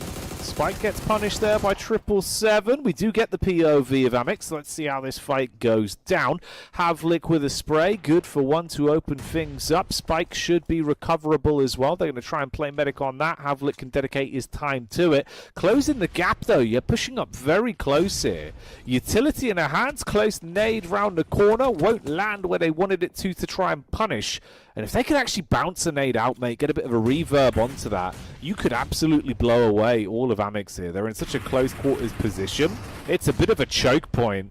So this is quite an intense fight. It could go south very quickly. They do opt to go straight in, and default unloads. Oh, the MG3, beautiful weapon here to use, and CQC just spray and pray. And you know what? That's going to be enough, apparently, to get rid of the entirety of 777. What a fight. What an engage. And Amix looking so good on paper this match. Though, can we say the same about Aurora Gaming as they look to encroach on the terrain of Mad Esports? So far, decent opening, not losing a single member to close the gap. And Mad here, not going to be looking too healthy, right? Losing half of their squad down to a duo. The nades are inbound, doing some decent work, kind of also denying a few rooms away from Mad. You've got to be careful. These nades are doing so much work through those windows. Syed also trying to get his own. Actually, that might get the knock onto Absolute. He's not healing up right now. He's going to start to heal up now. I think it might be a little bit too late. Syed, beautiful nade right on the balcony. And now it's a solo 1v4 against Aurora. It's going to be tough. Depending on the weapon he has also. No third parties. No one's going to be looking to ruin this engagement for Aurora, so they can just fully commit. Send on to the solo. Don't do it one by one, though, of course. As Aurora, they do spot one, but Reefer's going to get shut on down. Bio able to find himself a double. It got a bit risky. But the man advantage will prevail, and Aurora will be back in this game looking healthy as a 4-man team. Yeah, reset, recalibrate, and see just how far they can go with it then. From those 4 elims up to 6, it's a damn sight better than the previous games were going for them. So they're going to count their blessings with what they've been given. So much room for a bit of an explosive clash, though. You can see Champions, Afterlife, KZ, all breathing down each other's necks here. Ooh. So as soon as someone sort of pulls the first pin, they're all going to be scrapping amongst each other.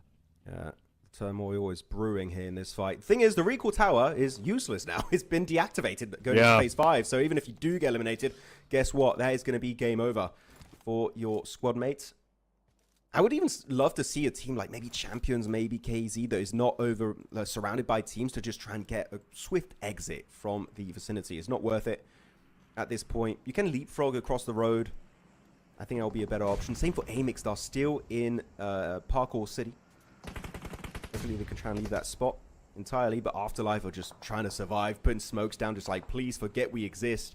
As Demo, not a terrible cover flare, actually. They're going to actually try and create cover away from teams that are currently in the zone, such as, for example, TT Project or Motion. Trying to keep their back clear. And their nose is clean. As that's going to be Demo. How does he get knocked here by Zixi through the smoke? What a spray with the AUG. But unfortunately, it's still just not going to be enough, it seems. That's going to be Afterlife completely demolished, crossed off the map, and out in 10th place.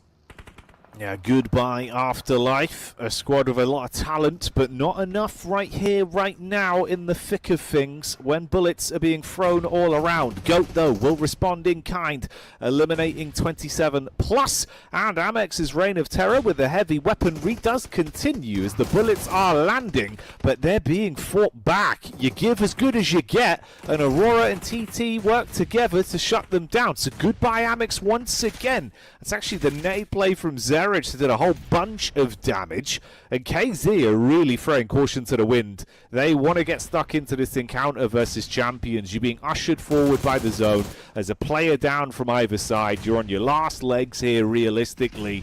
Nades hitting, a calamity's occurring. They are panicking into this battle. Even one player of KZ tried to pick up his teammate on the front, on the bonnet of his car, just like, come with me, we can't stay here any longer. And they're going to swiftly exit this area, this zone.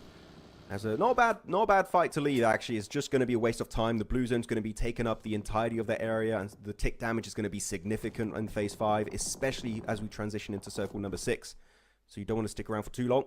So good exit. Good strat from KZ. Whoever did the IG call there, you have my respects. Though champions looking to pick up one of their teammates in the buggy. They do it successfully. KZ, can they find the damage? Can they get a knock? They do get a bit of damage at that range, but it's just not going to convert into a knock. No eliminations, nothing secured. But though we haven't talked about one team this entire game, Jackie, and it is going to be TT Project. They're in the middle of this circle on top of a slight mountain. They got complete oversight on everything unfolding in this circle. But the thing is, they don't have access to death crates, meaning their loot might be getting very scarce at this point of the match. Yeah, could leave themselves high and dry on resources that might come back to haunt them late game. Although, again, man, we've seen them do a lot with a little quite a few times. They are one of these sides that can be very sort of, you know, self-sufficient, even with only one clip, one nade. They still know how to make it count. So let's see if playing the numbers is still going to work from them in a game like this. Motion going to be tested, and they answer that call with a good result. Duchu and Ked, that duo that's been very lethal, once again playing it to perfection on the crash up from a solo man there from champions. They can afford to take liberties, though. That's the difference maker. That's one of the sides in this lobby that feel pretty confident, heads above water, so they can run risks and go for some of these more aggressive maneuvers. Yeah, we'll see if that's going to be their game plan, their approach this game. Everyone looking to now just make their way into the circle. So far, Aurora's been able to do it successfully, sending 2 players in. It's going to be Reefus and Ziol, the proactive scouts and anchor points of the team, as Motion also looking to make their own dash forward. The thing is, will TT Project let that one happen? Will Aurora let it happen? Apparently not. They want to take those shots at the range, and that's going to be some decent damage connecting. That's going to be one knock on Titavisa, followed up by Duchu. Only half the team will successfully make it to the zone. And even then, they just make it to the bottom of the mountain of TT Project. That hilltop is going to be very nadeable. But the main question I asked earlier, do they have the bullets and do they have the nades? Will TT Project have the resources to stand strong in that position and defend it successfully to claim a chicken dinner? I'm not too sure. We'll have to check out their inventory very soon, as Ked will be the next to fall. Motion getting absolutely wrecked upon that transition. Matek, though, the nade getting cooked up, gets some decent damage, but it's just not meant to be, and that's going to be game over. Motion out, not able to breach the top 5, and that's some decent points headed the way of KZ Esports. No, I'm not seeing much motion from them anymore, Max, as they get finished off. And this fight looks like it's edging closer and closer with Aurora. Eyes lighting up, looking for any opportunities to snatch away points in a circle like this and see if they can cook on it. KZ tucked in with a little bit of cover as well. That's Moxie's POV here, close towards Doc. Doc doing classic Doc things as he's sprinting around, looking for any chance to unload his magazine. Reefus gets the read in the back line with Goat team that have been peeking towards the rooftop. If you stick your head out There's a chance this man might just peel it straight back. Got the 3x on the AUG. Ooh, a little bit exposed towards the rear side, but doesn't give a damn. Confident that he'll be okay. Really good use of the cover flares, actually, from Aurora. Really just negating the off-angle of Goat Team. And if they were to actually get rid of Goat Team entirely, they can start to flex out even more. But the thing is, Zyol, I guess he's slightly overpeaked. He does get picked off. But because of the cover flares, it will be a resible entity. You might want to get away from, you might want to get away from that buggy. That starting to smoke is going to get a little bit too dangerous. And we did see swiftly in the elimination feed, Top get an opening knock onto KZ.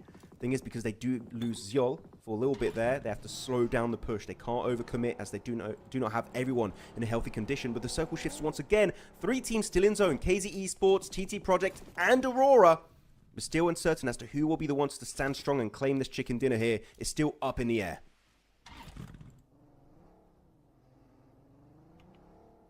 Yeah, it's no one's guaranteed game yet. Ooh, Top though. Ooh.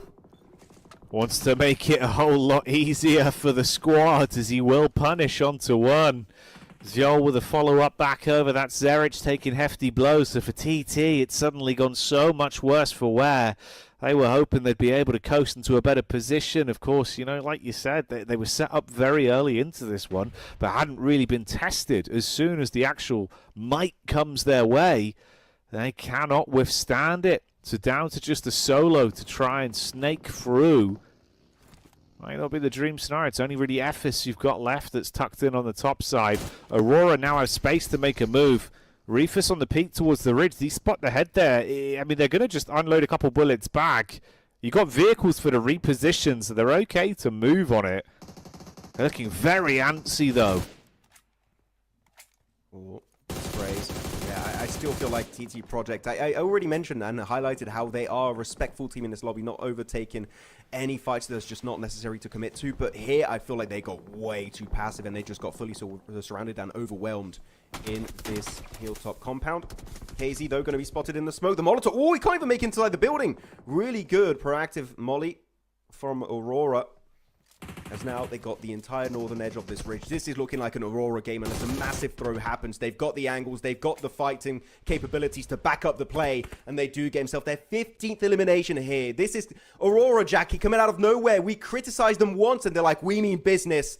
And here they could be looking for at least a 25 point on Rondo, and they're still looking to claim even more souls in this game. Yeah, they want to show up and massively perform on this one, it seems then. Like you said, Max, it's that classic curse. As soon as you start to count them out, that's when they rise to supremacy. And right now, it's Zol that's hitting heavy again as he'll punish for another pickup play in this battleground. Goat Team and TT with limited firepower as scrap that. TT, all they're going to be doing is dropping the TT emote as they're crying on this one. They lose their last man in Ephes, and it all goes down to the head-to-head of the duo of the GOAT squad. It's focus and force. They can be lethal at time, but can they work together to actually get anything out of this last bout versus the full firepower of Aurora? It doesn't look likely. Only force remains. Aurora should be bargaining for a chicken dinner that's almost guaranteed fully now. Maybe going for the res on your teammate and running in the blue zone would have been the better option, but Aurora won't let that happen. It's going to be Doc on the front line with the S12K looking to get the final playoff GOAT team, and it will finally be an Aurora chicken dinner in the knockout stage in absolute banging fashion on good old Rondo. They get it done. Aurora arrives as the skyline changes with the Borealis lighting things up. Huge maneuvers there for the Mongolian side. All right, mate, that's a whole different kettle of fish. They go from floundering, from us questioning where they are, where their heads are at, to getting not only the chicken dinner, but also a 19-point earner elimination game off the back of that. Great result. Champions are like, we didn't get rid of them? I thought we eliminated the entire squad early in the game, but they did have the recalls, right, working out in their favor. So strong performance from Aurora. And yeah, I said, the moment we start talking smack about this team, they just take it very personally and they just start to actually play some S+ tier PUBG Mobile. And really, after their first fights where they got eliminated by Champions, the way they start utilizing their 2-2 split and then taking control of the northern ridgeline was just IGLing to its absolute peak right from Doc in this case. And it really seemed like the communication was just way stronger, and this team was trying to actually bring some top-tier action on the battlegrounds. We have some quick replays of this moment. But yeah, even the shots they were taking, right, it's just not overcommitting, not taking too many unnecessary risks. This is the Aurora I was expecting. It took a while to get there, but we finally got them here on this match.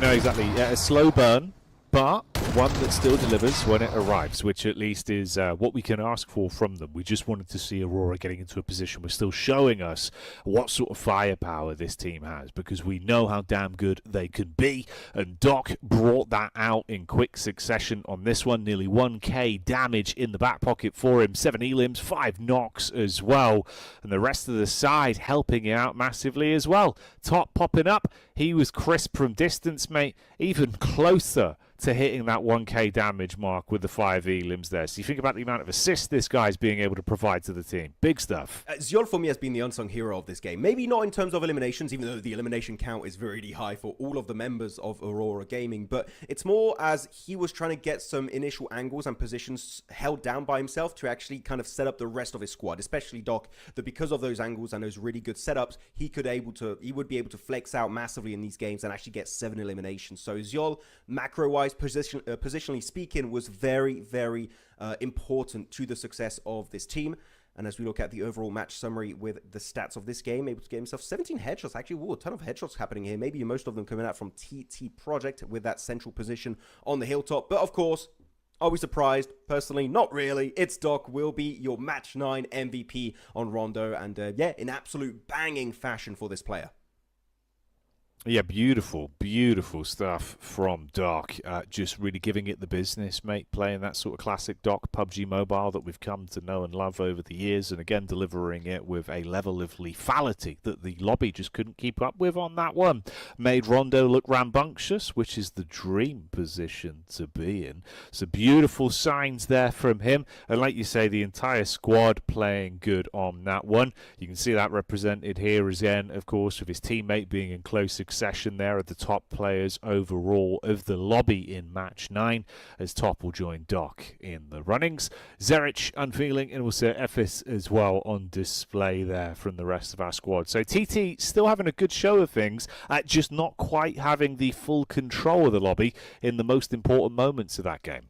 Yeah, no, able to actually get himself some really good numbers around the board for the top players. I was looking at the rotation of groups right now. I was really paying attention. I was like, who's not going to be playing this next game? I'm just getting a little bit too ahead of myself. But no, it's going to be a little bit of an interesting map rotation for the groups heading into the last game of the day on Erangel. But looking at the match rankings then, yep, it's going to be a massive 29 points coming out from this team. Actually, 11 knocks, able to snatch away and steal a few limbs here and there. It seems a really good presence again from Aurora, as TT Project up to 14, 12. It always kind of plateaus off. But the second half, actually, you know what? Again, highlight for Amix actually showing some presence. Sure, it's a bit low when you compare it to the big performance of this game, right? But 7 eliminations, well, 7.6 eliminations in this game. Amix, it might be still a bit late to actually breach in the top 4, but this is making me at least more hopeful, Jackie, for what they could achieve going into the survival stage.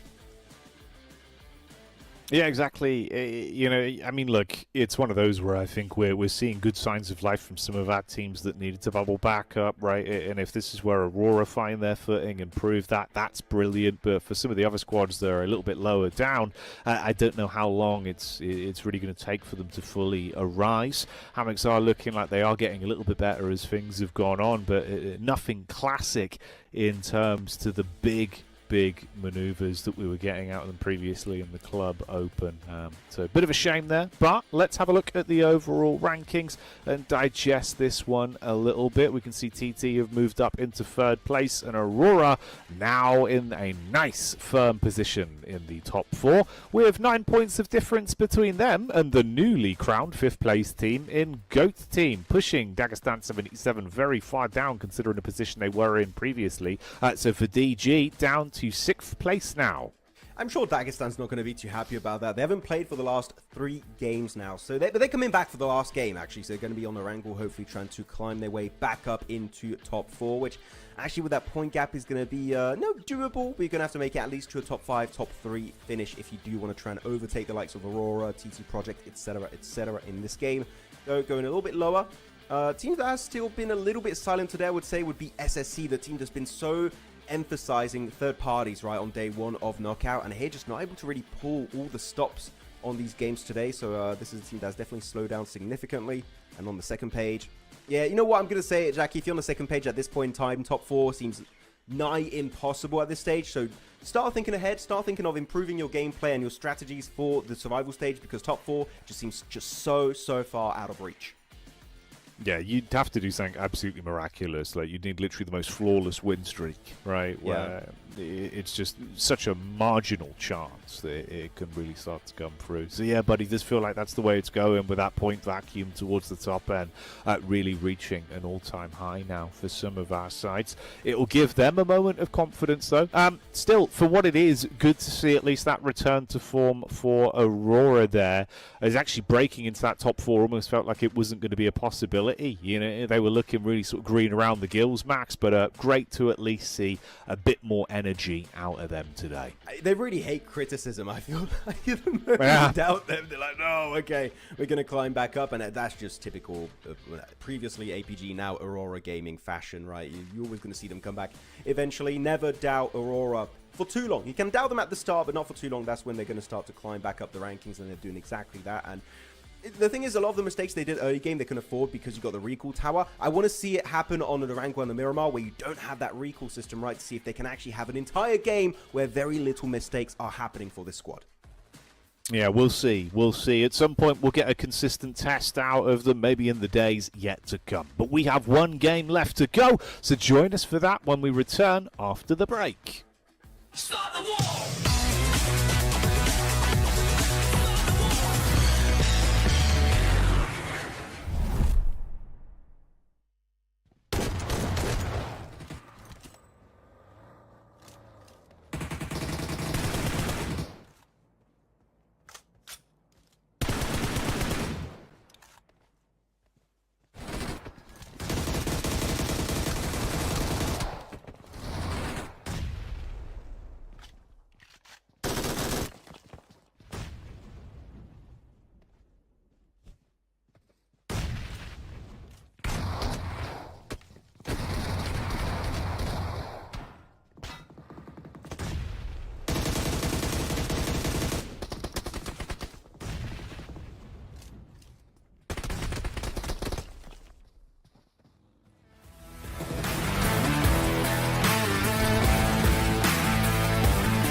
Now then, we're back in the building, ready for our last game of the day here for day 2 of Knockout as the intense action continues. Max, very different sort of flow of things today.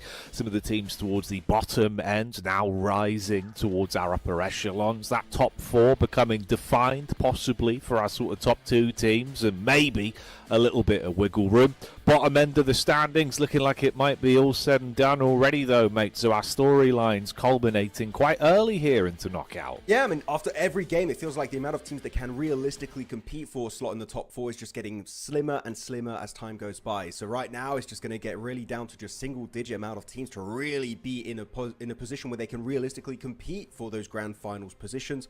Though we still have some rondos that will be remaining tomorrow, right? So we're going to see if they can get some inflated points. But for right now, it is going to be the grassy pastures. It's Erangel. And quick piece of info is going to be groups A, B, D, and E, meaning group C is now going to be out for the count. That's going to be Afterlife, Arcred, Motion, and 27 Plus. And teams that will be now rejoining us on this game are going to be Destined to Rise, DG77, Avalanche, and Metacore. And here, I mean, Jackie, I think a lot of the focus is going to be around DG77 that's been now overtaken by multiple teams. They don't want to let that happen. They can't allow this disrespect to run free in this lobby. So they need to now climb their way back up at the top. Yeah, they're going to rise like Batman or Bane, maybe, possibly. One of the two. I thought you were going to say about Destined to Rise, but yeah, you went with it. No, mate, not the team. Honestly, I'm not going to lie to you, Max. I don't think they'll be rising that much. I agree. Yeah, it's unfortunate, but it's kind of true. Yeah, I think that's kind of just how that is, unfortunately. But hey ho, let's get into it and see how our last matchup of day 2 is going to go. Will there be any twists in the narrative? Anything that's going to perk our intrigue, get us nice and excited before we round out another day of things here at the EECA finals for PUBG Mobile. We're into our drops though. Oh, all right. Well, I tell you what, at least there is a body of water between both Champions and Aurora, which does mean they won't instantly scrap one another. Let's wait. let's give it a minute. Let's give it a minute. We'll see if Champions have no, they smell blood in the water. Just want to send it on good old Aurora. I don't know. It's just been happening the entire day. I feel like actually we haven't had a single game where they haven't fought each other so far today. It's been really weird. I feel like the only way you could really stop that fight from happening is when their group is not playing. Which actually, because they're in the same group, they would both actually not fight each other, right? They're both in Group A. You got Champions, TGM, Aurora, and Mad Esports. So, yeah, I don't know. It's an odd one. They just really love each other that much. They just want to keep fighting themselves in these games. So, looking at the map, hot drop-wise, we do have a little bit of a clash east of Gatkit. Seems it's going to be Ozorox and Metacore. Our last place team, Metacore. At least just got to try and train at that point. Good nade, actually, from Melaz. From that Harry Potter tower, able to hit it right on the money. Ozorox now looking to just converge around this building, maybe just clean up shop and get 2 points to kick off this Erangel match. Wouldn't be too shabby indeed. Also a good piece of util. He's going to be in a different room. You've got to be careful though. You've got to push it as a squad. He pushes downstairs. Oh, that's going to be punished by a good spray on the util from blue. As now Metacore, the cavalry is here, Jackie. They're looking to assist their teammate and overtake the fight versus Ozorox. Yeah, I mean, they're a little bit weak in some areas, though, and it's quite a wide berth on it. Lucky to even tuck in towards the backside of the building there with how low he was inside of the vehicle. Blue with a drop out through the window. All right, that's kind of working. He's cooking at least for one, as Tiger will be overwhelmed. And Grills as well gets hit back heavy. Oh, you thought the angle was slick, but no, the hero. Man dives around the corner with that SMG and slaps you upside the head on a disgustingly tight angle. This is a real stalemate of a fight between both teams, Max. Unless Ozorox can clean up now towards the tail end. Couple killing blows could leave them in a really horrific position. Good read towards the window at least. You've got them tagged. Just finish them off. There we go. It was a bit unfortunate for, I don't remember who it was on Ozorox that got knocked as he was scoping in with the AKM, with the iron sight. The thing is, the player was up against peaked in such a way that it was actually below the iron sights. It actually kind of denied him vision because of it. I don't think it was intentional. It's just, unfortunately, he had his scope just slightly too high, and he wasn't able to see when the peak was happening in front of him. So, yeah, just something to keep in mind, that iron sights can be good, but you always want to try to aim a little bit lower because it does kind of reduce your field of view. Ozorox, luckily enough, not going to be losing anyone at the start of this game, and really they can't afford to do so. If they want to just even keep us slight slimmer of hope that they will be able to make it top 4. They need to have banger after banger after banger, which they can't afford to lose players, so good on them this time around. But outside of that hot drop, realistically, nothing else is happening across the board on good old Orangles. It seems like we'll be going for a pretty passive start after that early skirmish, the early clash between those two. And actually, we did see Circle 1 for a little bit. It is still incorporating a decent portion of military islands. I'm not saying it's going to be very likely it heads down there, but just keep an eye out on for it. I think teams like Aurora, in particular, don't have to rush making the crossover. They can just delay it a little bit. If you never know if the circle keeps you in zone for a little bit, you can just relax down there, have a cheeky vacation. No one's on military island as of right now, too, so they can really have an easy time to just survive the early stages, don't have to clash. And especially because there's no recall towers that they love on Rondo, you don't want to take unnecessary phase 1, phase 2 fights. I would just say, yeah, no need to move. They should be fine. Teams in the center, 777, DG77, D2R, KZ Esports, also looking very relaxed at the start of this match. This is some good, typical Orangles start that we love. Oh, okay, no, they're making a crossover. I was really theorizing they don't need to make the cross here, but they're just like, send it, why not? But there are teams up north of them, so they just got to be now a little bit more cautious as they claim this position as their own.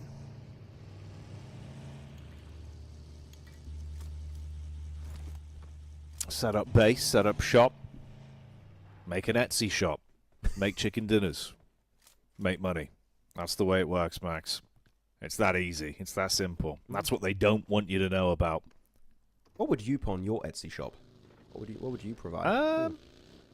I don't know, man. I'd probably, if I had the skills for it, I'd like crochet.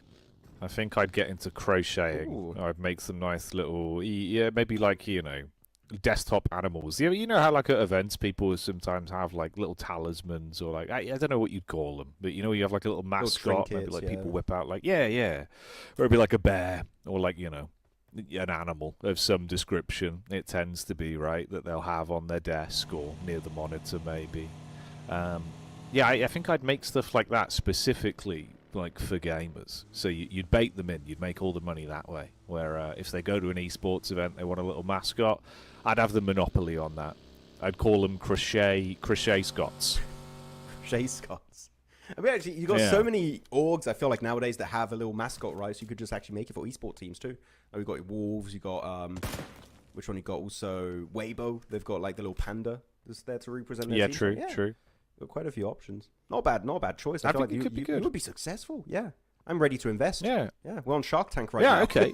let's we'll set it up. We'll get this going. Let us know, viewers at home, if you're interested in your own. What did we call them? I've forgotten the name of the brand already. Mash Crots. What did we? Crochet Christ, Scots. Crochet Scots. There we go. Oh, yeah, okay. that's our company. That's our. Oh God, we've really fumbled the pitch, Max. The Sharks are leaving. Oh no, I'm out. They're not good. Yeah. Unfortunately, I don't think we're going to be investing in the crochet idea. What a nightmare. Yeah. Well, we're nearly millionaires. For a second there, Max, we were inches away from being millionaires. We had but, them. You know, in the you palm win of our some, you hands. lose some. Yeah. So close, Yeah. yet so far. Well, that's the thing. They're quite small, the crocheted animals, so you could fit them in the palm of your hand. Yeah, I think Metacore, as they got eliminated, they already locked down the domain name. They just secured it. They locked down the www.com, the website. We're done. We're doomed.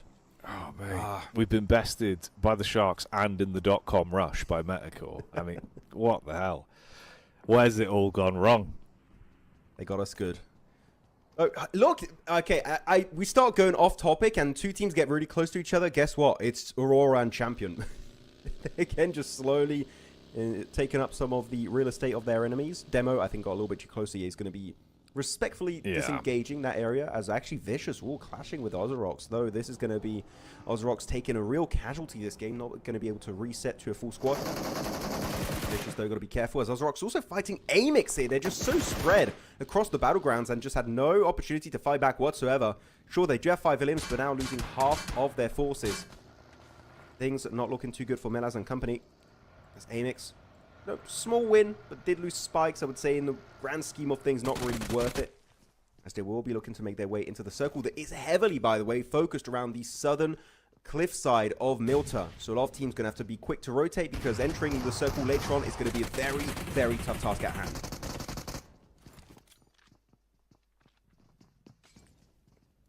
Okay, well, how do GOAT team contend with this engagement? Up close and personal, elevation to play with, nades towards the windows. See if you can bounce those right on target. This is our, ironically, Moxie versus Moxie matchup with these two squads. It's only happened one other time. Very rare you see the Moxie facing off against themselves, but let's see if it does pay off for either one of these two teams. That one could be nice. Nade in the top floor, bounces over. Just shallow of actually getting a big bit of damage off from that. Moxie's on the move to the other side building, sets up with a bit of a distance angle. Ooh, Force. He wants to try and breach in, spamming a few shots in towards the smoke. Dive for the window. It's a good mantle. He's up. He's got timing for it as well to get further into a position, but does need to tank himself back up on the old HP. Focus spams through the smoke, and you lose one man. So at least the herd there for KZ getting a little bit more fragmented. Nade prime for Focus as well on the drop down. Dashes it off the window sill. No connection onto them yet. Ooh, a bit risky. They've got to say, these players know this building like the back of their hand. Even though they have smokes, they know where the doors are, the windows are, the stairs are. They know it so damn well. So even with the smokes, they can just make their way forward and maneuver their way in. As now going to be making their way onto the sole survivor here. It's going to be KZ Esports down to 1 in that particular spot. But it's going to have also, look at that in the distance, it's going to be Motion, I believe. I know it's going to be Mad Esports. When I say Mad Esports looking to push up and actually third party this one. KZ do get eliminated. And yet Mad surrounding it, though keep in mind the GOAT did not lose a single member, so they're fully ready to take this fight, and also do have access to the death crates of their opposition. So in terms of resources, they should be looking relatively healthy. But Absolute, look at that on the minimap, he's got such a significant off angle. If GOAT could, I would say disengaging wouldn't be too bad. They're losing so much scouting opportunities, getting intel on where teams are located on this circle, and I think Mad Esport might just have a similar idea as they start to move away with their cars. And GOAT team taking a few shots here and there just to demand more respect in this game, but yet it seems like the two teams are going to have a little firm handshake and just say, yep, it's not worth it, let's disengage. Absolute still trying to make a bit of a statement here as he takes those shots, but it is not going to result in any significant damage dealt to their opposition.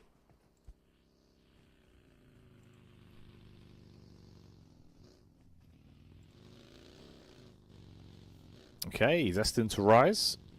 Heard the pre-game conversation. Not the one about crocheting, more the one about them rising. And they're going to see if they can actually find any sort of momentum into this one. Bit of a back and forth fight between them and Avalanche right now. We have two knocked players in Tommy and Butcher, but Molodoy's still standing. And at times, he is the pumped player on this team. Like, this guy, you kind of wind him up and then send him in, and he will just absolutely unleash. With the backup of his duo, he makes good work to make it incredibly uncomfortable, but now left all on his shoulders. It's a head-to-head 1v1. Can he actually close it and keep Avalanche alive? They could reset as well. The actual timers on their HP bars, it's far bigger to play with, but Force's eyes light up. He sees so many potential points just on the coastline. I can't believe my eyes. This is Molodoy actually using his grenades, unlike Rondo on game 1. He's actually using his utility. How impressive. Oh, don't do him like that. Don't do him like that. I mean, he doesn't want to remember. You know, the Arcred loved the fact he didn't use any of those nades, but at this point he's trying. He didn't get any knocks off the back of those really later nades in this fight, but still it's good to try and use it to create a bit of an advantage versus D2R. Keep in mind this position not in circle, and I see on the minimap actually right now, GOAT team are kind of encroaching on this terrain, pushing over to the west. They might want to try and just nip this one at the bud, make sure they can actually get a decent entry point without any teams pushing behind them. That's going to be some good nade usage. D2R, they are indeed destined to rise in this game, able to find themselves so many more points, up to 3 in total this fight.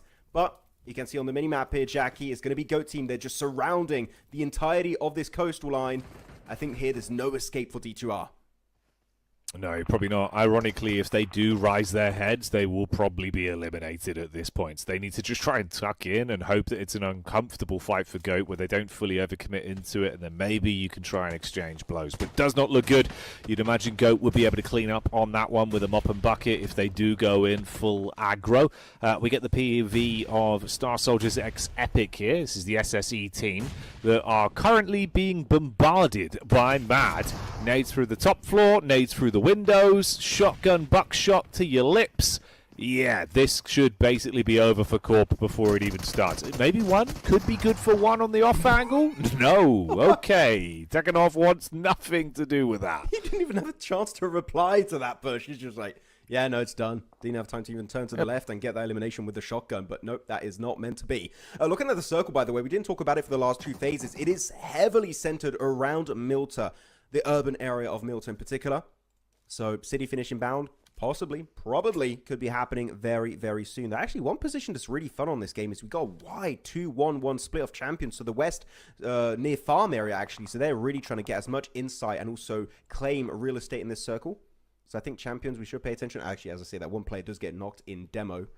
But they should get a quick reset. Hopefully, Mad Esports won't fully commit to the fight and will be a bit more, slightly slower on the approach. As here, GOAT team, they're also going to start to think about what their entry point plan is going to be, because the East is successfully defended so far by DG77.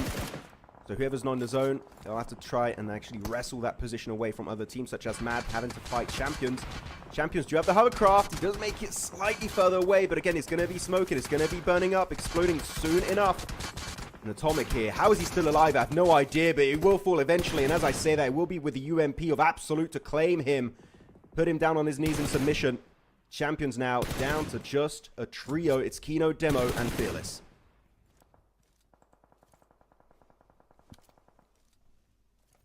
That's still a pretty powerful collective of players for the Champions team. So definitely don't count them out. Force on the moves. He's trying to keep himself alive as he drives further down. But it's not 777 that you needed to worry about. It's Aurora further ahead that look to steal points on this. They are crashing right onto them. The beach is getting busy, but it's not the sort of party you want to be at, with players being popped max, not bottles right now, as the damage is coming through onto GOAT. Focus will fall. Ayato, the last man to go down, and they are out of the runnings on this one. Removed from the split hit of 777 and Aurora. I really like that 777 were trying to aim for the wheels of some of those incoming cars of GOAT team, because he just, as you saw in that case, one of the players, the car spins completely out of control, and it's just easy pickings to get that point for yourself. So yeah, really good defense from 777. Though now, the next team that will have to push from the east will be DG77. M79 used up. It's going to be the smoke grenade launcher from Reefus. As they have, actually, this southern ridge line from Aurora on the beach is just really strong for them. Not only just them, but also for 777. So these are two teams could have a really good sweeping motion moving from the south towards the center of the city. So keep an eye out on their elimination feed. They could be looking really strong this match. As TGM, a team that, you know what, we haven't seen too many big dominating performances from this team. Still 50 points, so not too shabby. They're still able to get some points on board. We haven't seen them be very, very confident in some of these games. Maybe this will be the one, though. In a city finish like this, anyone can really come out on top and get that win. As Mad Esports, after able to actually kind of bully away all of Champions, they've been able to make it in the circle, but Jack, you're looking at their spot. Chances are the circle's not going to be too favorable to them. And sending it down the hills into the fields of Milta, when you have so many teams looking your direction, I think Mad Esports are going to have their work cut out for them.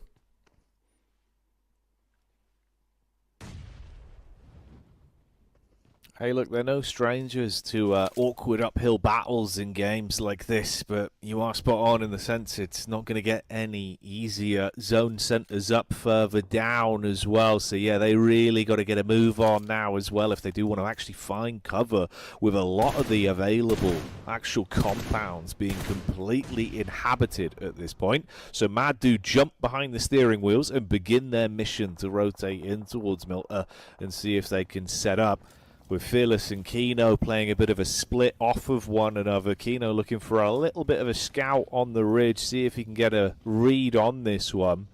And then you've also got the one man The only representative that remains alive from the Vicious in Koa, who right now is just chilling.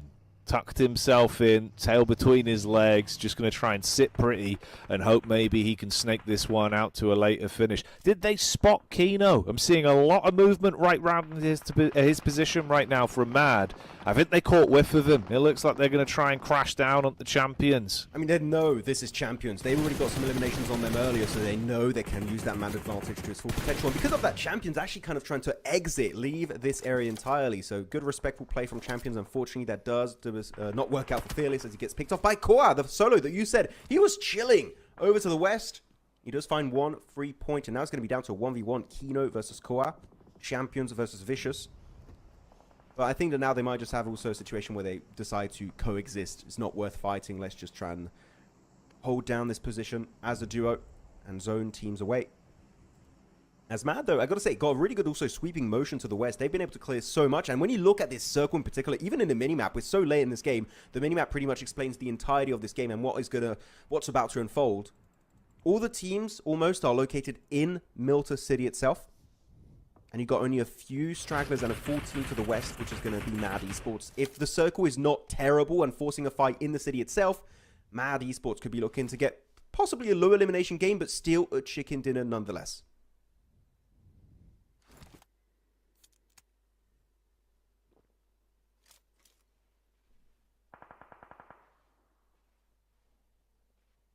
Yeah, maybe. I mean, the fact they were able to scare off the champions did at least give them that extra lifeline. Just depends on their next move if they can get caught. That's DG77 as well. Or what remains now, potentially, as they do play medic to try and reset themselves. Finding one tap in the dark there. Top is really gunning for an opportunity. You can see him kind of just tracing around, eyes darting all over the screen of the cellular device, seeing if he can spot someone out to try and punish, but no opportunity just yet for him to rip someone's head off with his preferred weapon. You know, Top loves playing with the Mini 14.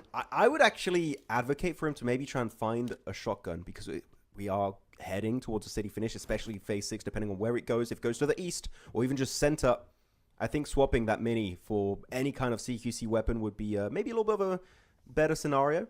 Circle does go actually slightly more to the southern western edge of this fight. So actually keeping that Mini, you know what?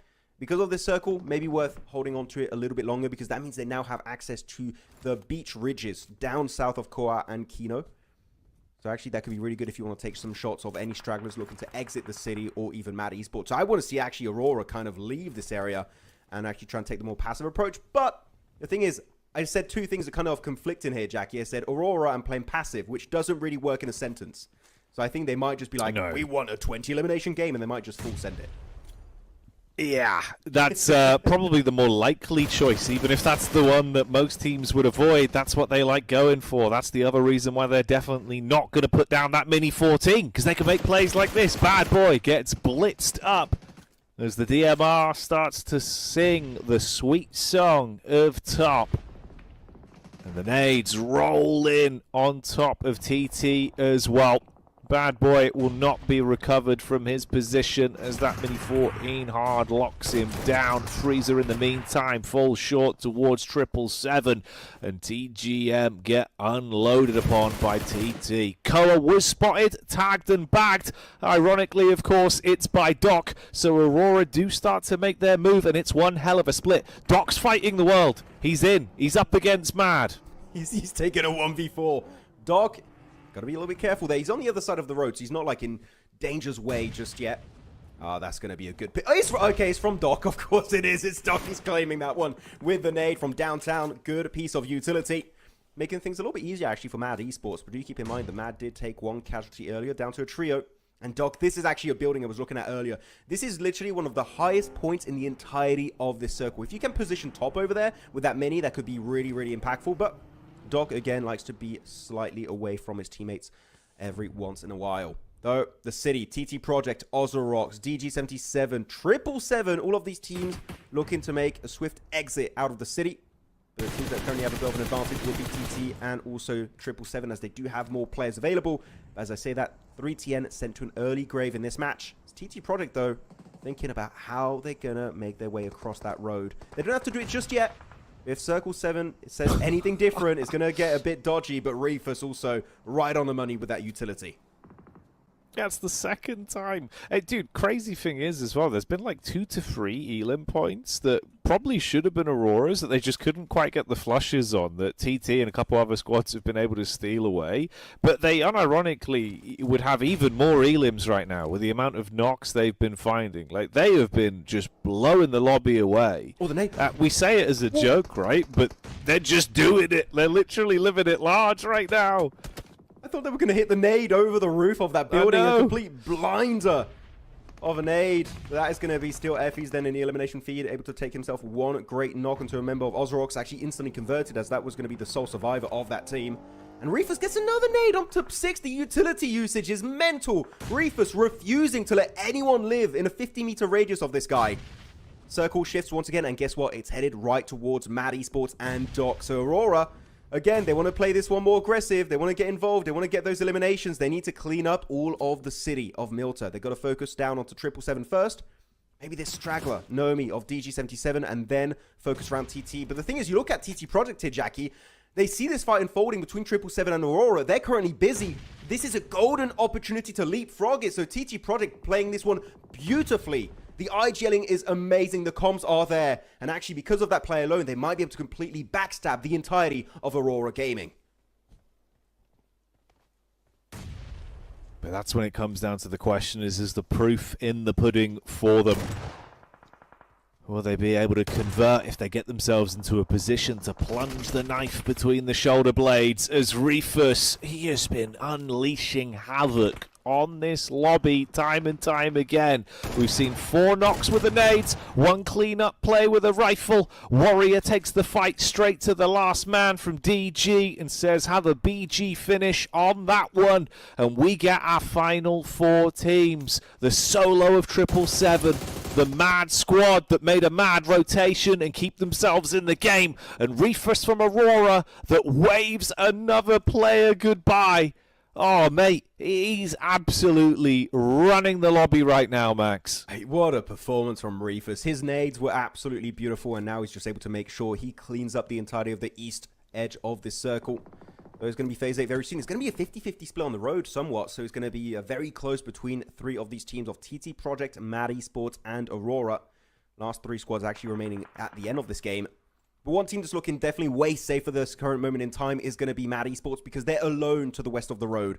While the 2 other teams, even in a really good circle situation, will have to fight each other directly. And if the timing's right, Mad Esports could be looking to claim a chicken dinner here. We saw what HDSX could do earlier. He got some really good eliminations, converted, I believe, a 7 elimination game, right? So who knows, maybe he can step up and claim this win. As they get a good angle bio here with a 3x scope for the M4. But the blue zone's pushing up, and they're going to be taking some big tick damage. They have to push in the open. TT Project are being dealt a really tough hand this match. Yeah, you got to fight for it. You got to earn it.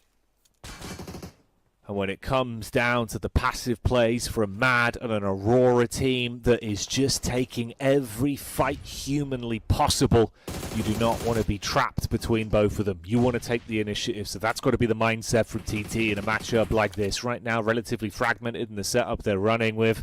Absolute up on top of the roof. He's going to get a few bullets straight towards him. Thankfully, doesn't overcommit there. If he would have been slightly more exposed towards the left side, that could have been a free pick for Zerich, who we know has been hitting blinders as well. I believe Mad Esports did use with the flank. Yeah, I believe Mad Esports did use the assist feature to get some players on the roof, which usually sometimes some of them weren't playable in the past. Maybe one of them was, but one of them I believe was unplayable beforehand. So they're just able to get some extra bit of elevation. And again, with TPP in particular, you're getting so much free information without really doing too much. Only 1 nade for HTX, though I did see the loadouts actually, Jackie, of some players of Aurora. I think I saw 3 nades in the hands. I believe it was Reefus, probably top. Yeah, look, 4 nades in the hands of Reefus actually, and he's got M79 to just facilitate that transition, so they're fully stacked. They've got everything needed in their backpack to make sure they can secure this chicken dinner. Now it's just going to be like, yeah, this is time to start chucking those nades in the direction of TT. But that's going to be punished by one of the members Though he will be able to crawl his way back to safety behind that ridge. So this is them back up to a trio very soon. Unless the nades hits, which it doesn't. Oh, hang on a minute, mate. That's Doc that gets the angle. He's dropped out of the hard cover that he's been playing behind, tucked into the elevated position in the building, and instead he's opted to come and assist the team. He's realised it looked like they were wavering, they were faltering, and Doc says, I'll deal damage, throws the nade in as his parting play, but Zerich makes sure he can't do any more. Effectors get blown away by it though. Flashback onto Doc, Top peeks up, Neos has been overwhelmed, and Chaos is breaking out. They can play medic on this though. Reefus has to be the key piece. He's got to get a nade on this or they're just going to get right back up and come back into the action. That's what we needed to see. Effect blown away. Goodbye Neos. Oh mate, the sideline peak as well, Max. That's mad with the third party onto efforts. It's all kicking off. Come on, Mad Esports, it's time for you to make the cross over the road. They had an opportunity. Everyone was wounded, but they were just a little bit too slow to make the push forward. They're remaining on their side of the road. And I think it's going to be down to just a bit of utility usage, especially smokes to make it in the center of the circle. It is centering up. We're on phase number 9. The blue zone is pushing deeper and deeper, closer and closer around these members of each squad of Mad Esports and Aurora. Indeed, we do say goodbye to TT Project. The blue zone was just a little bit too much to deal with. The nades now inbound, come in the way of Aurora. Not going to find the knock just yet. The second one, ooh, does scare Reefus for a little bit. The smokes are going far and wide. Bio actually getting himself a decent off angle, as they do actually take a lot of damage onto HTSX, but the P90 is doing so much work for Absolute. Down to a solo, it is Top. On top of the tower, at the building. He's got Absolute oversight with the AKM, getting one, looking for the flush, making sure he confirms that elimination, making it almost a converted second elimination. But the damage is just not quite there. Top making the impossible play maybe happen here in a 1v2 scenario. Trying to get the meds off as quick as he can. The window's there. The zone coming in onto him. Top, if you're going to go for it, it's now or never. He ran the risk, but could not commit to it. So close to getting the knock as they crossed the road, but Mad withstand the full force of an aggressive-looking Aurora squad and do pick that one up in the end. A chicken dinner for them as they close it out.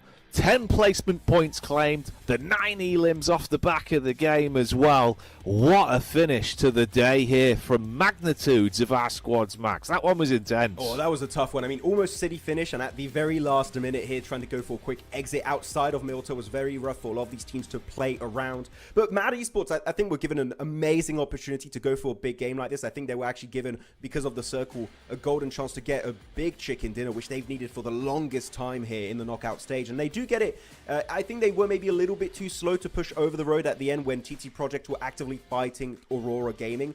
They do wrap it up at the very end of that match, but it's good to see some presence from this team. And this goes to show, right, in particular, this is a team that throughout the entirety of day 1 and day 2 of the tournament, Jackie, were involved in a hot drop, in particular during calibration with DG77 in farm.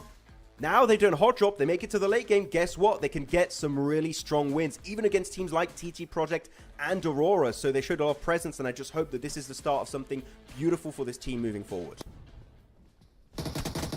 Yeah, I would hope so, because with how they played now, it makes you want to get excited, right? It makes you want to see more of it, because it was very dominant stuff, really beautiful teamwork, and the individual elements, those moving pieces that make you on the edge of your seat, we're back in full force, dude.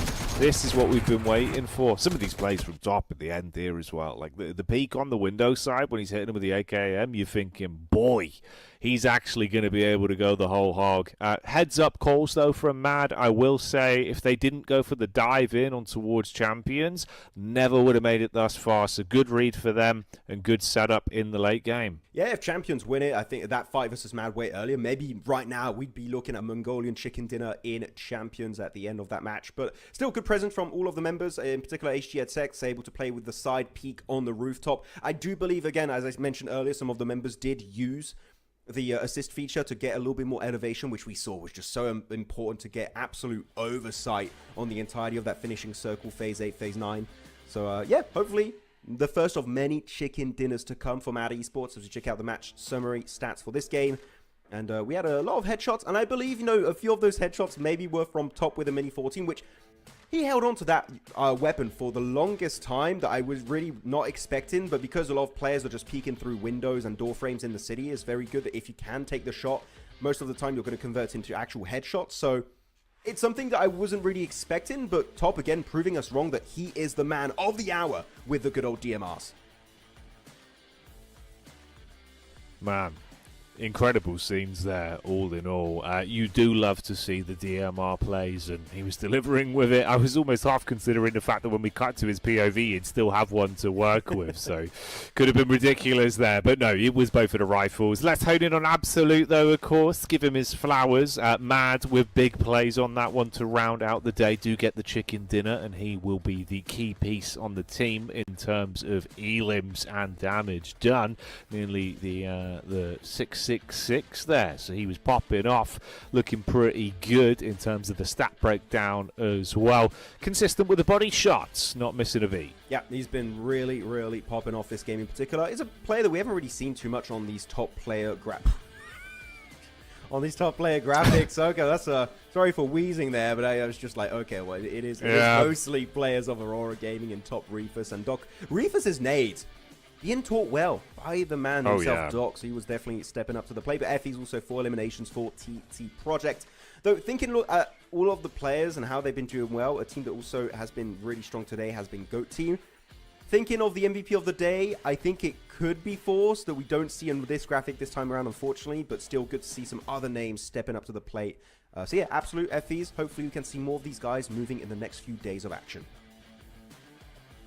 Yeah, I'd love to see him keep moving like this and keep the, the sort of really powerful plays that we saw coming out here, mate. This was massively impressive, so good to see, good to see. Let's have a look at the overall breakdown on that one, though, in terms of the match rankings, and pay attention to those big points that have been accrued, not only by Mad for their victory, but of course by both Aurora and TT, that are going to be very happy with that one. Put those in the bag and walk away with your heads held high, Max. DG77, though, not able to really climb back up. 4 points is not going to make a big dent in those top teams that were able to overtake their position earlier on in the day. And on the second half, it's just, 3 points. You know what? Excusable. I can forgive that because they've had such an absolute banger day ever since they came out of their break games earlier on in day one.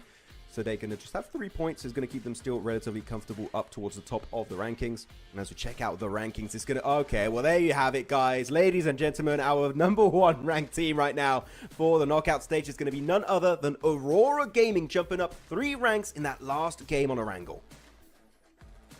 There you go. Okay, so from the conversations we had way back at the start of the day, from the umming, the ahhing, the thinking that we went through, Max, disregard all that, delete all the VODs, don't worry about it. Aurora #1. We never doubted, right, Jack? I don't think we ever said anything like Aurora, they're falling off a little bit. Right? We never said that. No. But no, like the moment earlier we say, the moment you doubt Aurora is when they're starting to get the points on board. And they do it back to back with a chicken dinner and a second place, and they jump to first place. Like, you literally, if you are an Aurora Gaming hater, I would hate to be you right now, because the moment you start hating, that is when they come strong to prove you wrong. And looking at the second half of the rankings then again, Amix had some better results. Not really able to make an exit from the second half of the rankings, which is unfortunate. But you know what? They've only played 7 matches total, meaning tomorrow they can still look to make a quick dash out of it.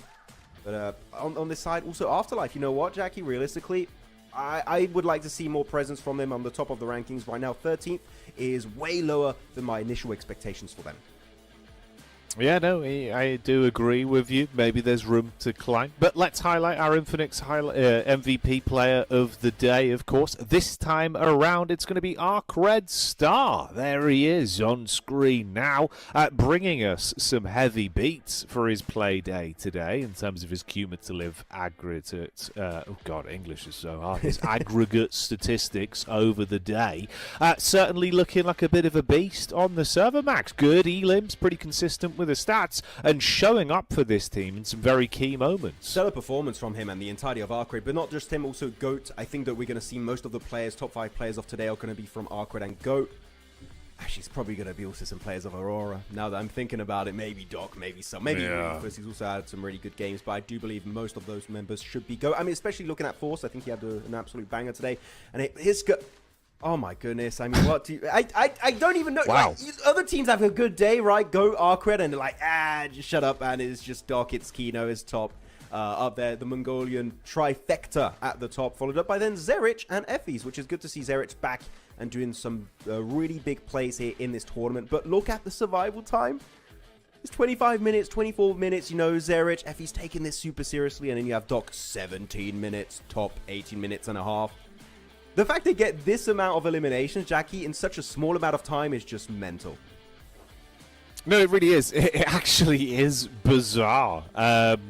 Man, yeah, you can't believe it. Kind of, you know, that last game there was probably one of the longest runs we've had of them where they were in it towards the bitter end, because it's the first time they've got that sort of big chicken dinner oomph behind them where they've had to survive. And even then, they were willing to risk it all time and time again to go for those high elim plays. So beautiful scenes from them. Makes sense, that MVP ranking race that continues between our teams.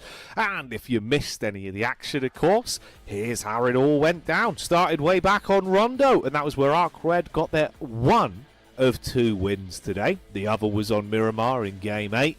GOAT team looking better as well, Max. It was nice to see them coming back into form. Yeah, able to climb up on top of Everest on that Erangel match. Really strong game. But also, if we look at the overall day for GOAT in particular, they were making it late game very consistently, except for maybe the last 2 games in particular. Actually, no, even the Rondo game where they won, where they actually was won by Aurora, they got 2nd place, right? So they were still able to make it to the late game every single time, it feels like today, except for that last match. So no, very happy with the likes of GOAT team. I do wonder how they'll be able to play around for tomorrow and if they can actually claim a top 4 spot for themselves, because right now, with the comeback of teams like mainly Aurora Gaming, right, it's getting very close at the top, and we're going to get to a point tomorrow, actually, where you get through game 1, 2, 3, and you're going to have some of those squads that already pretty much lock in down the top 4, where it's really going to reduce the amount of comeback opportunities for these teams to make it straight into those grand finals.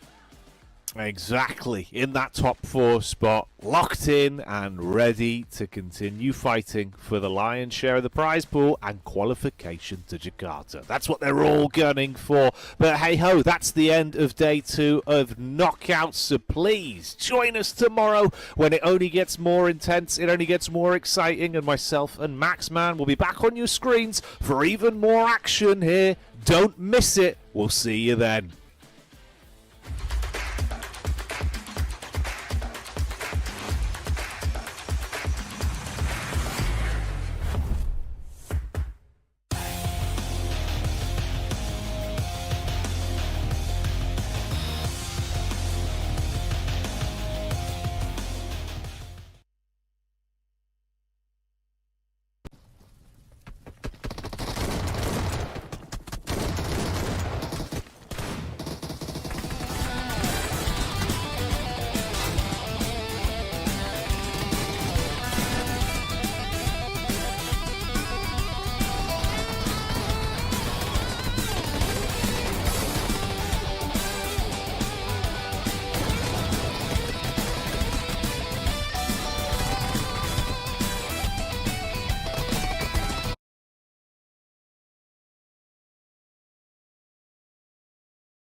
Hello.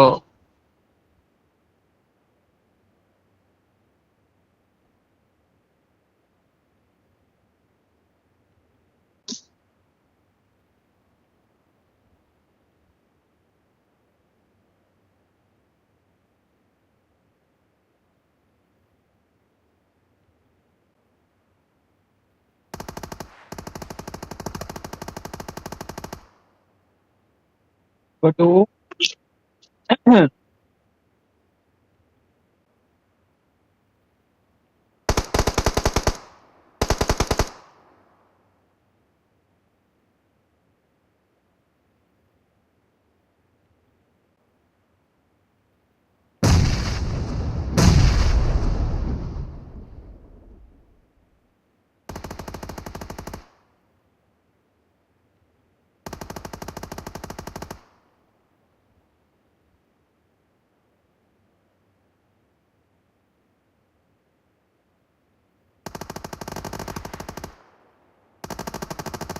Help! यार मेरा team में dope है।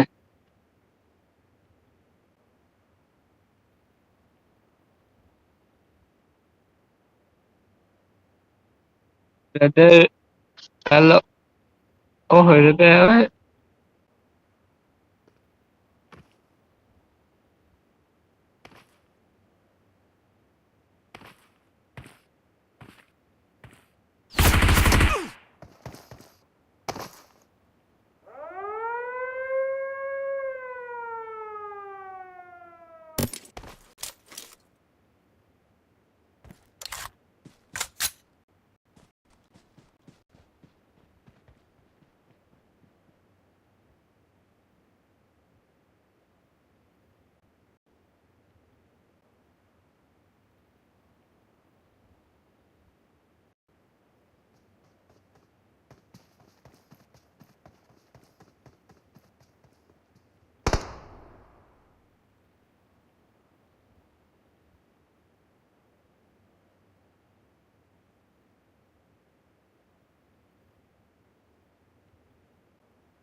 आप पीपी के आम नहीं दे सकते बच्चे।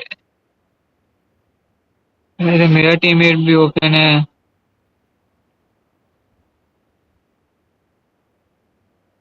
तो टीममेट का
Help!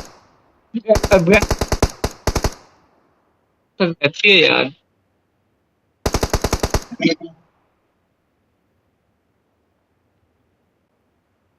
ये यार तो है ऑफलाइन है यार। ये मार दे इसको घर के पीछे। ये Help! मार दे इसको। अजीब यार, एक गैरेट होता है, प्रो मैक्स होता है यार। नंबर 2 उसका, नंबर 2 ब्रदर तुम्हारी वजह से आ रहे हैं। Help!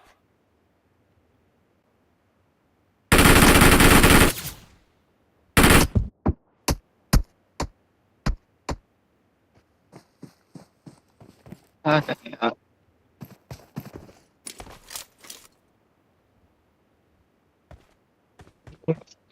यार तो ठीक है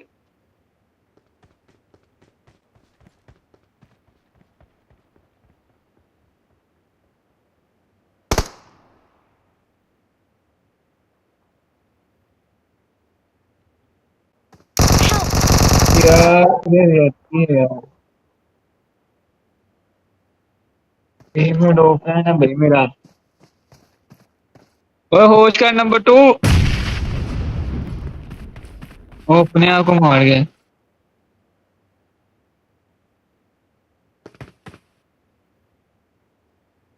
यार। तो भाई इसको मार दो, प्लान है ये Excellent यार। work!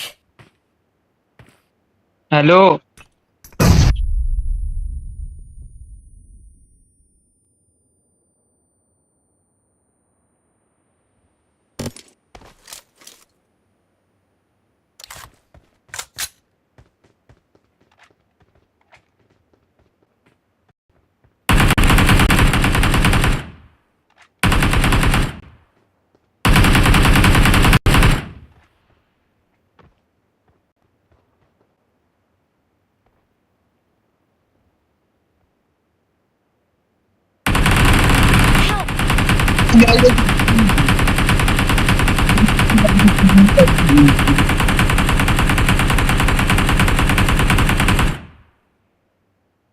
और यार नंबर 2 जब खेलना ही नहीं होता है, क्या कहे बंदा। भाई उसको जाके मार दो यार। निश्चय है तेरा टीममेट भी यार, ये नहीं देता है।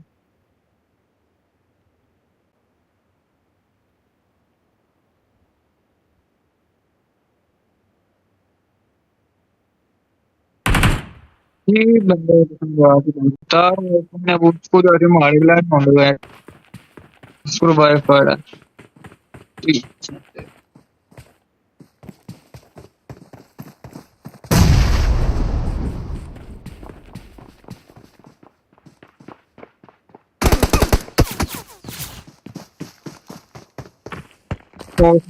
मार के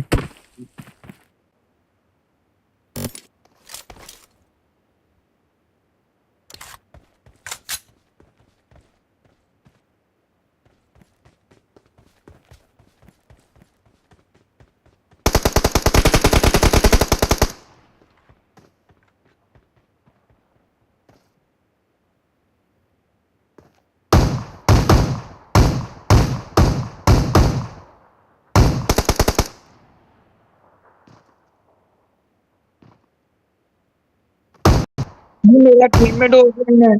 तेरे टीममेट को समझ ही नहीं आती है, निश्चय है वो पूरा।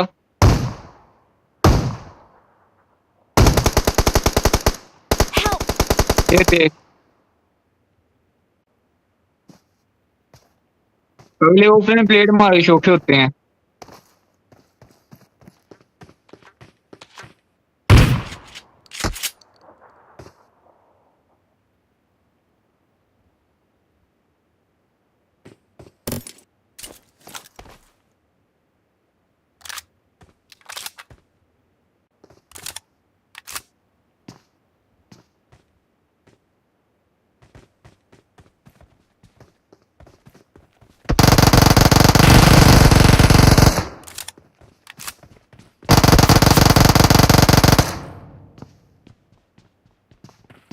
Help!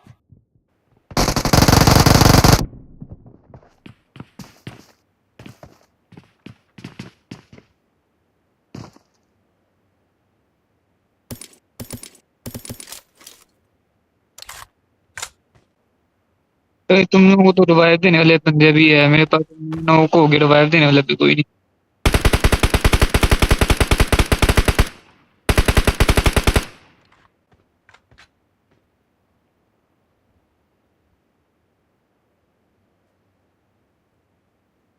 मैं अपने टीममेट का क्या करूं, इस पे मुझे इतना वोट चढ़ना इस टाइम यार, यकीन मान।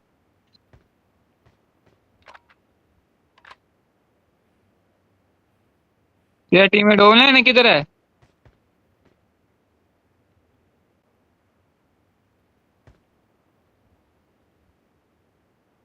हेलो कहा।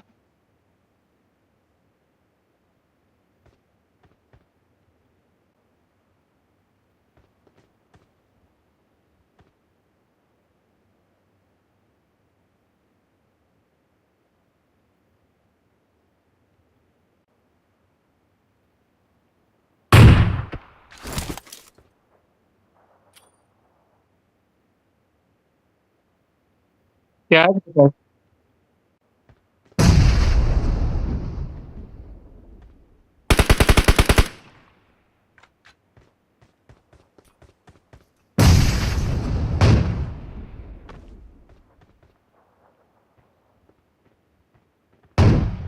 ओए भाई,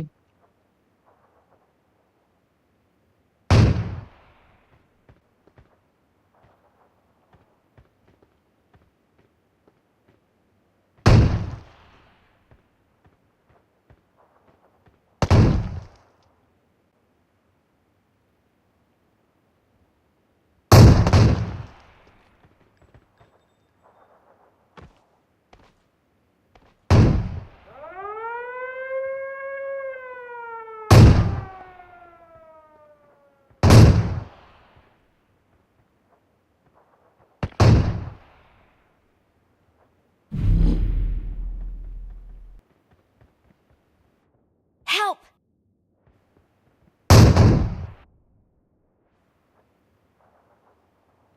ये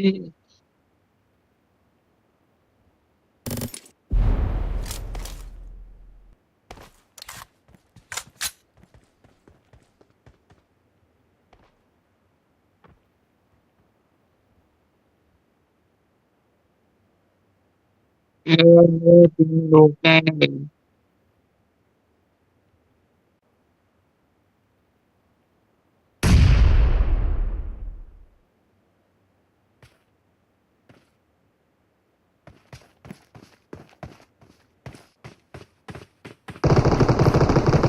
Help! ये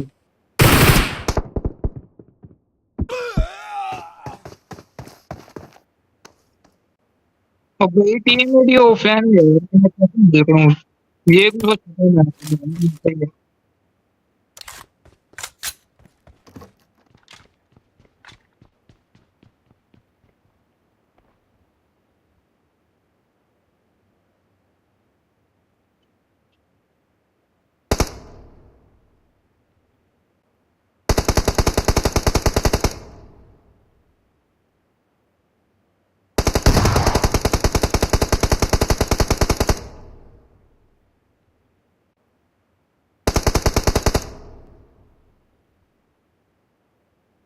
पता नहीं।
तुम लोग हो किधर?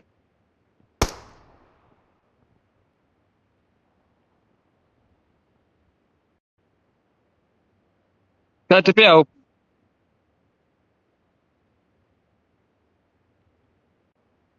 हाँ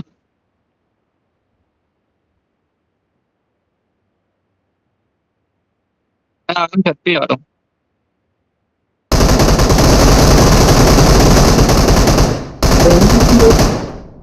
पूरा तो क्या हुसैन है।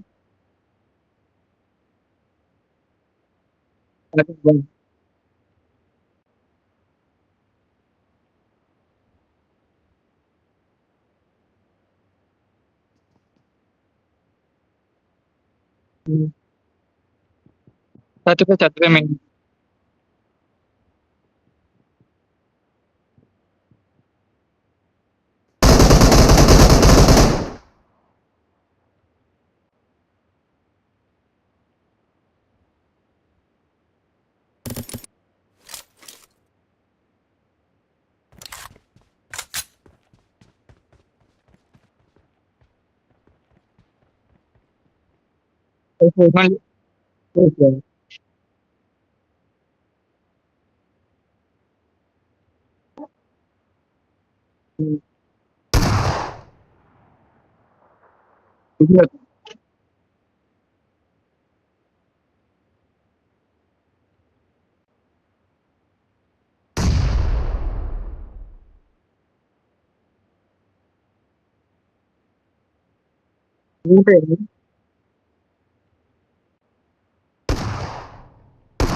मैं ऐसे ही करता हूँ जहाँ पे तू आ रहा है।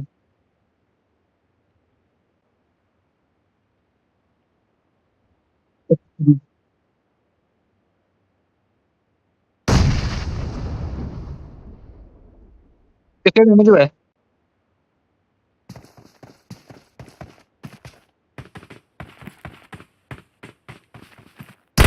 Help!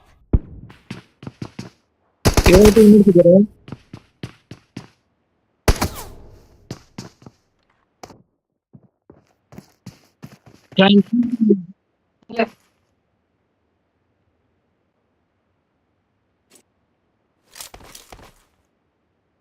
मुझे team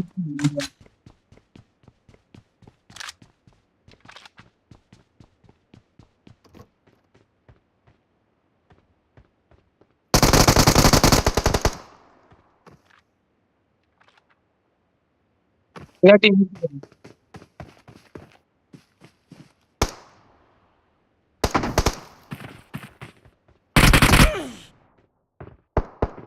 Help!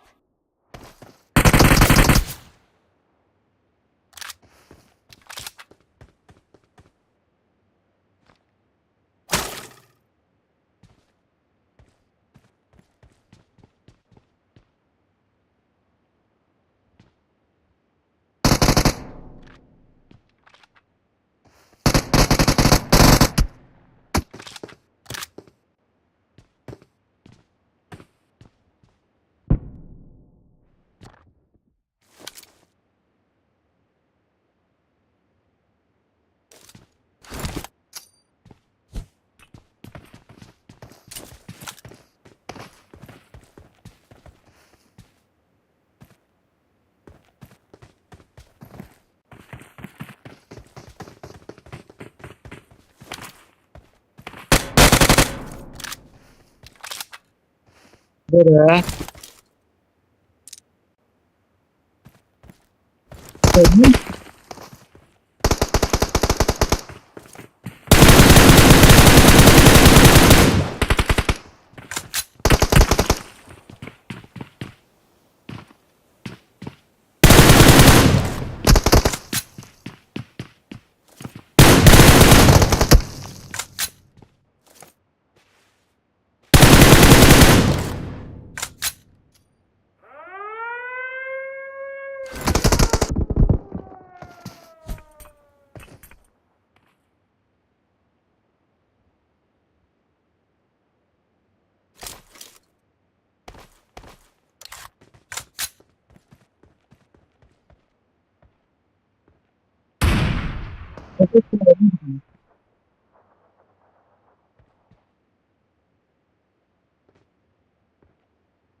Help!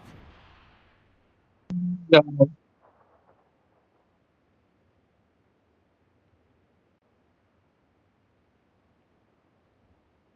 exactly.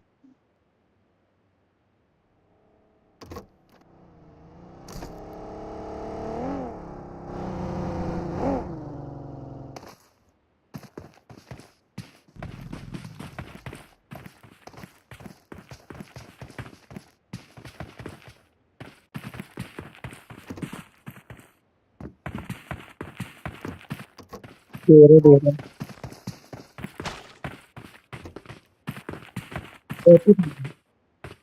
Yes, man.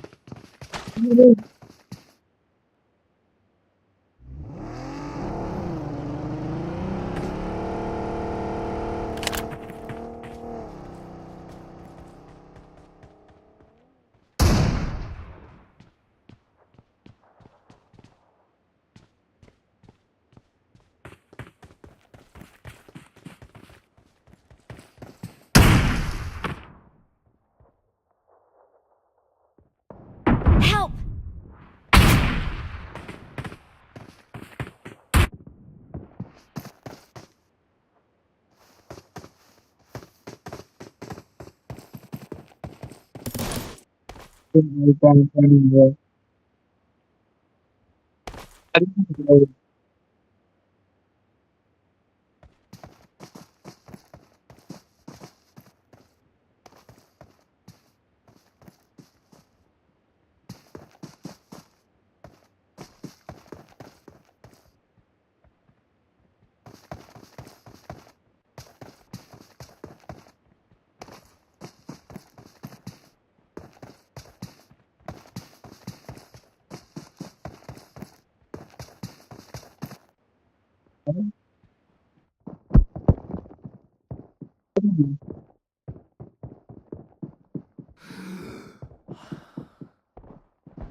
कैसे जाएगा ये डील किस्म की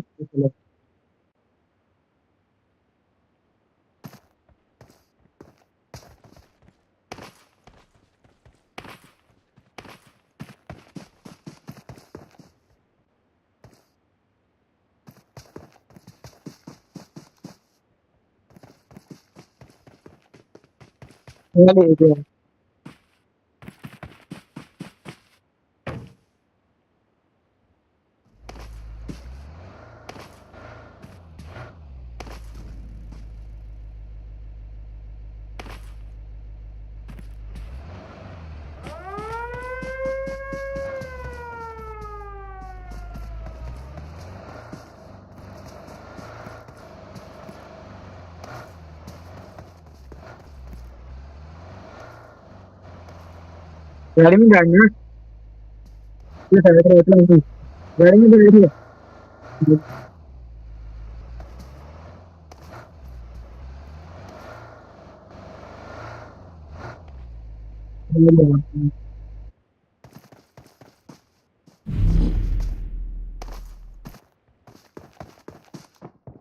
Help!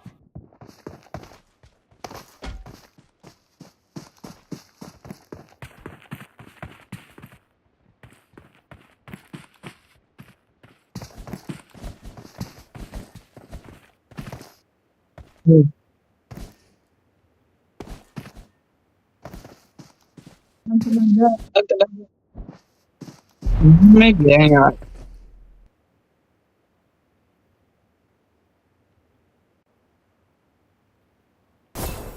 मैं मारेंगे जोन में गया हूँ बेटे मैं।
Hey! Yeah!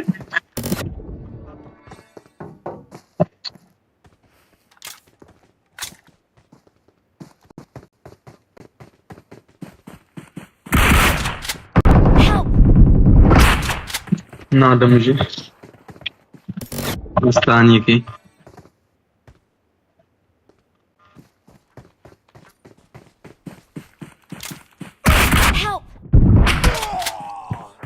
يا خلي دول كافي ملك ليش كاملين هكذا برب العالمين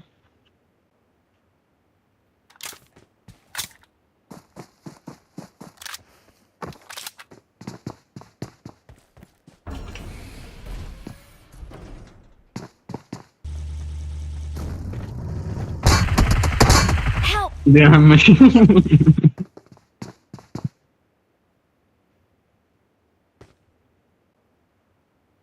غمني صاحبي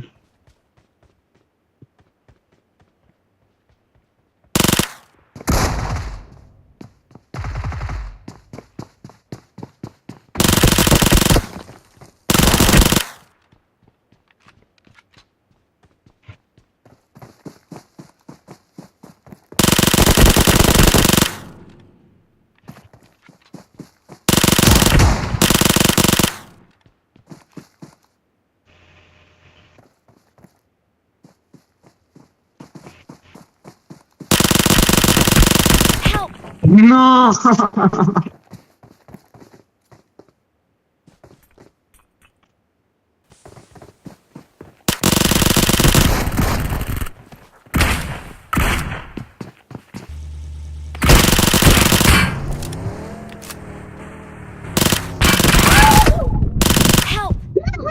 No! I'm going to cut you.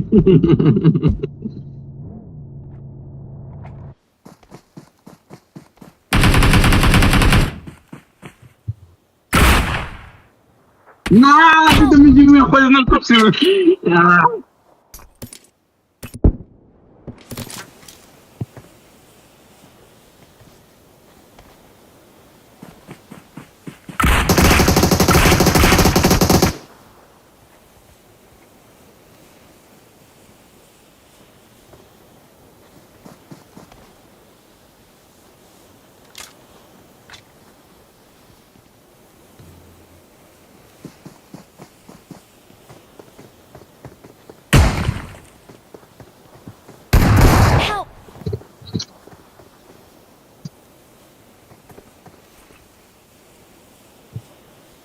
ايه بكره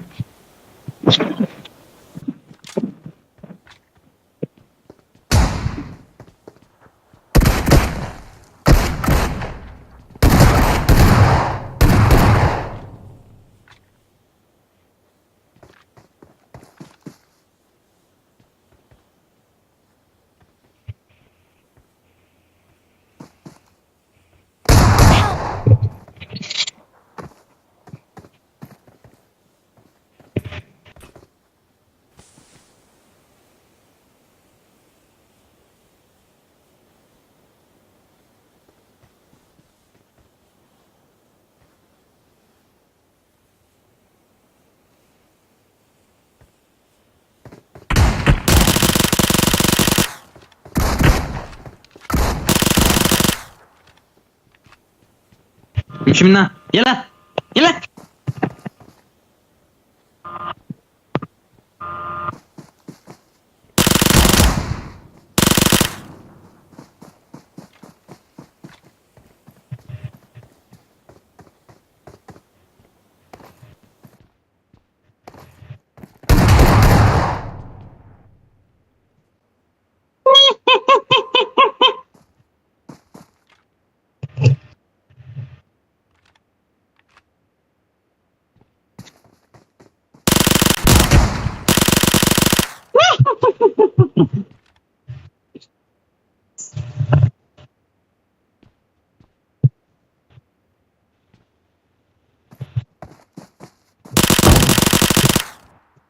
باش ندرعك يا خوبك.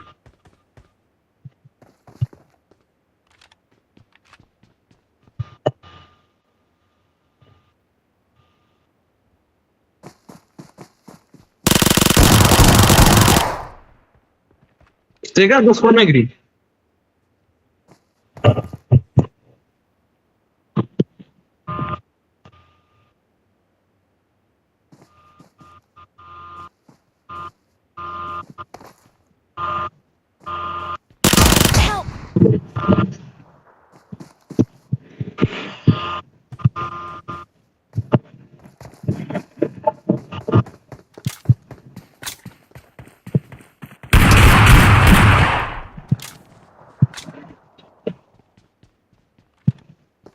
اعتبرها هي عند بيبي.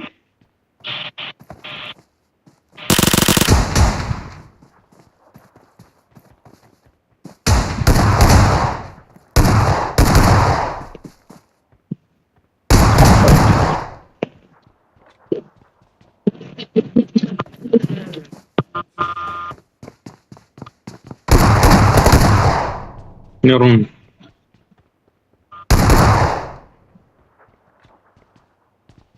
على اساس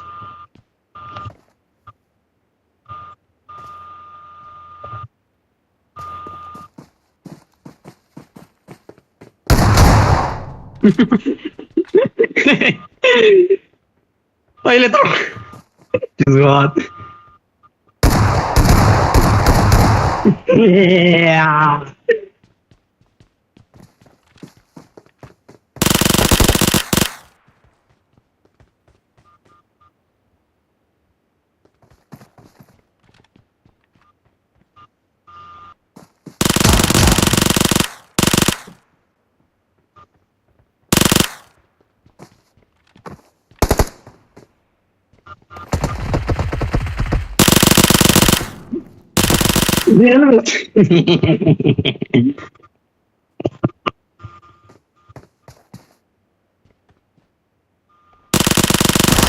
كلاية وربنا كلاية وربنا كلاية.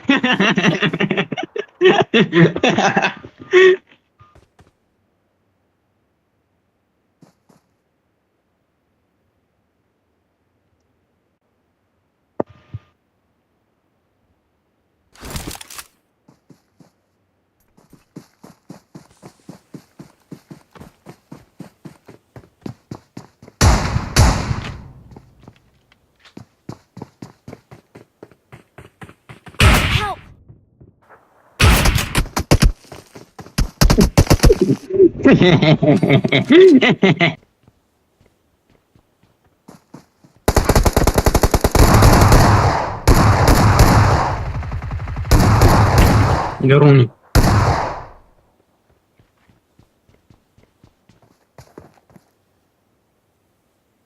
يهمنا بس. ناي طلع وش تقول.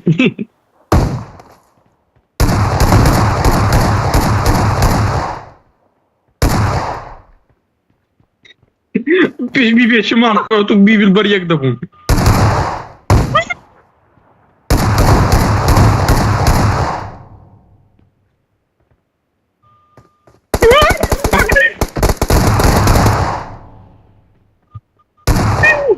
نمر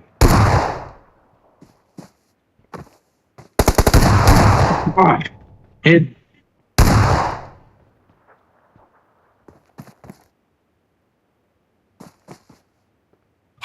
نمبر التنا.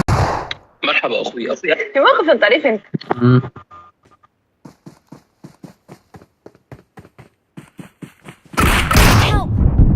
يرون افكار منطاوك منطاوك قاسم ميقلي دلطاوك.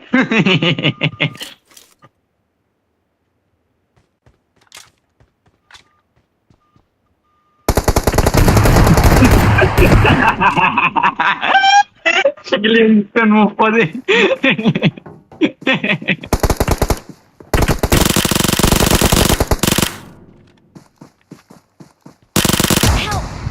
كفر بوم عطلت خوف النشان. شكرا بيبي. يا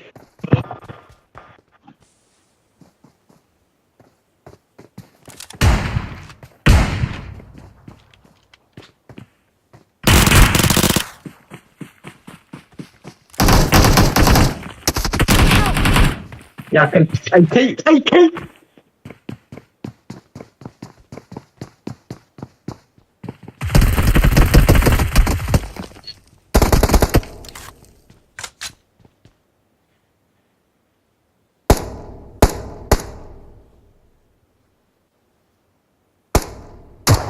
Beco já tá, o termo beco G. Assim me que não vai muito G, rodar um pouco.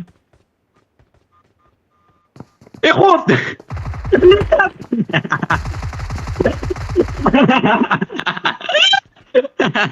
مليذة خذي.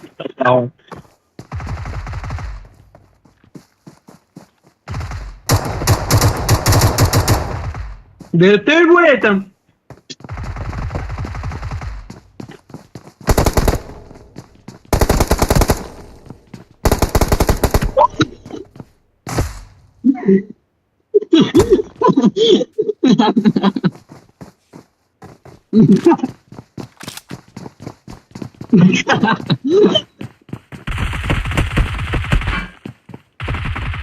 ياكل تبن بيبي ياكل تبن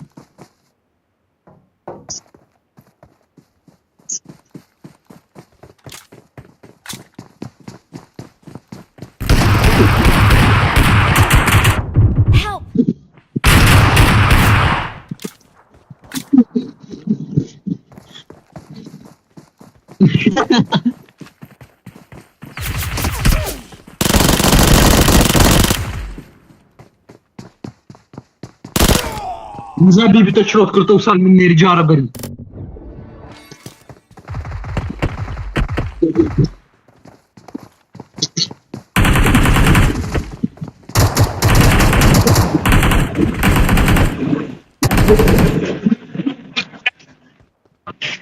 والله ما تقدروا له 10 مثلكم اقتلهم اريحيتكم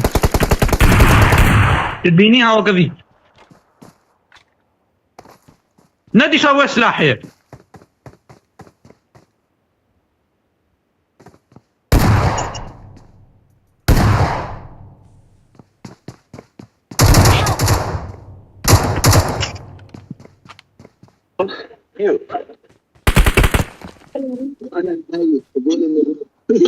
والله يا ولد يا ولد ايش حل انا خايفه جدا انا خايفه يا ولد انا خايفه جنب عندنا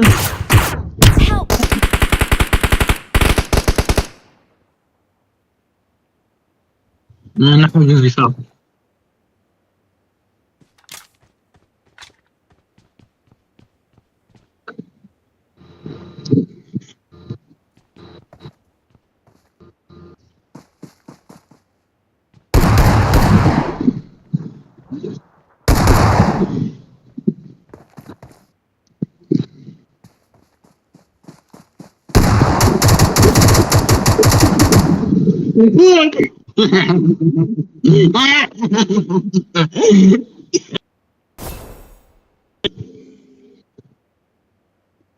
يا ربي دي مسكني وقت ما صحاتي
Watch out!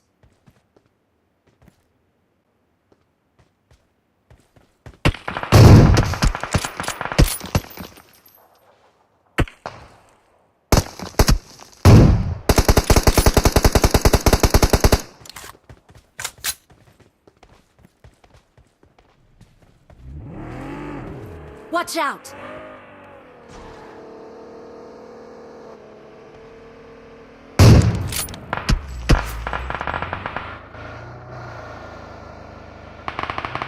Help!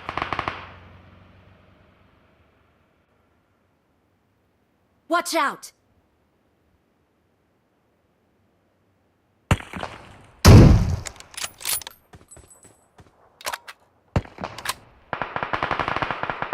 Help!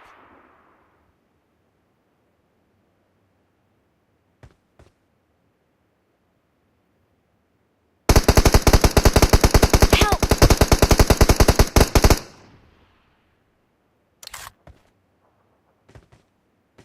Get in the car. Help!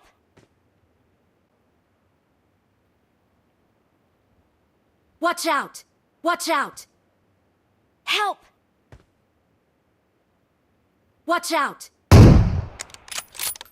Watch out! Watch out! Watch out! Help! Help! Search for vehicles.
Watch out!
Watch out!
Watch out!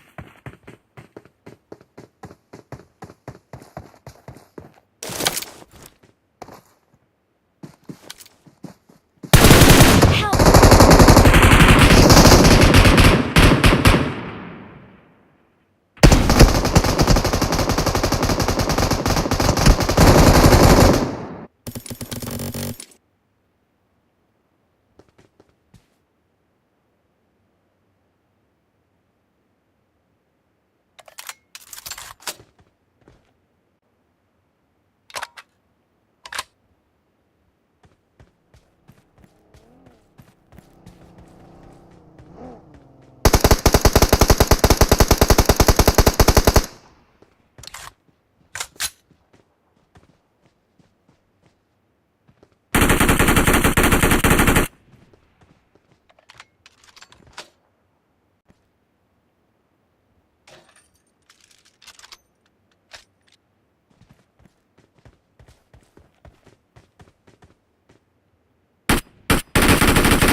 Help!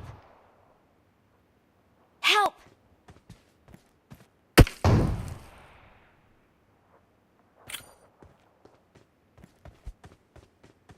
Help!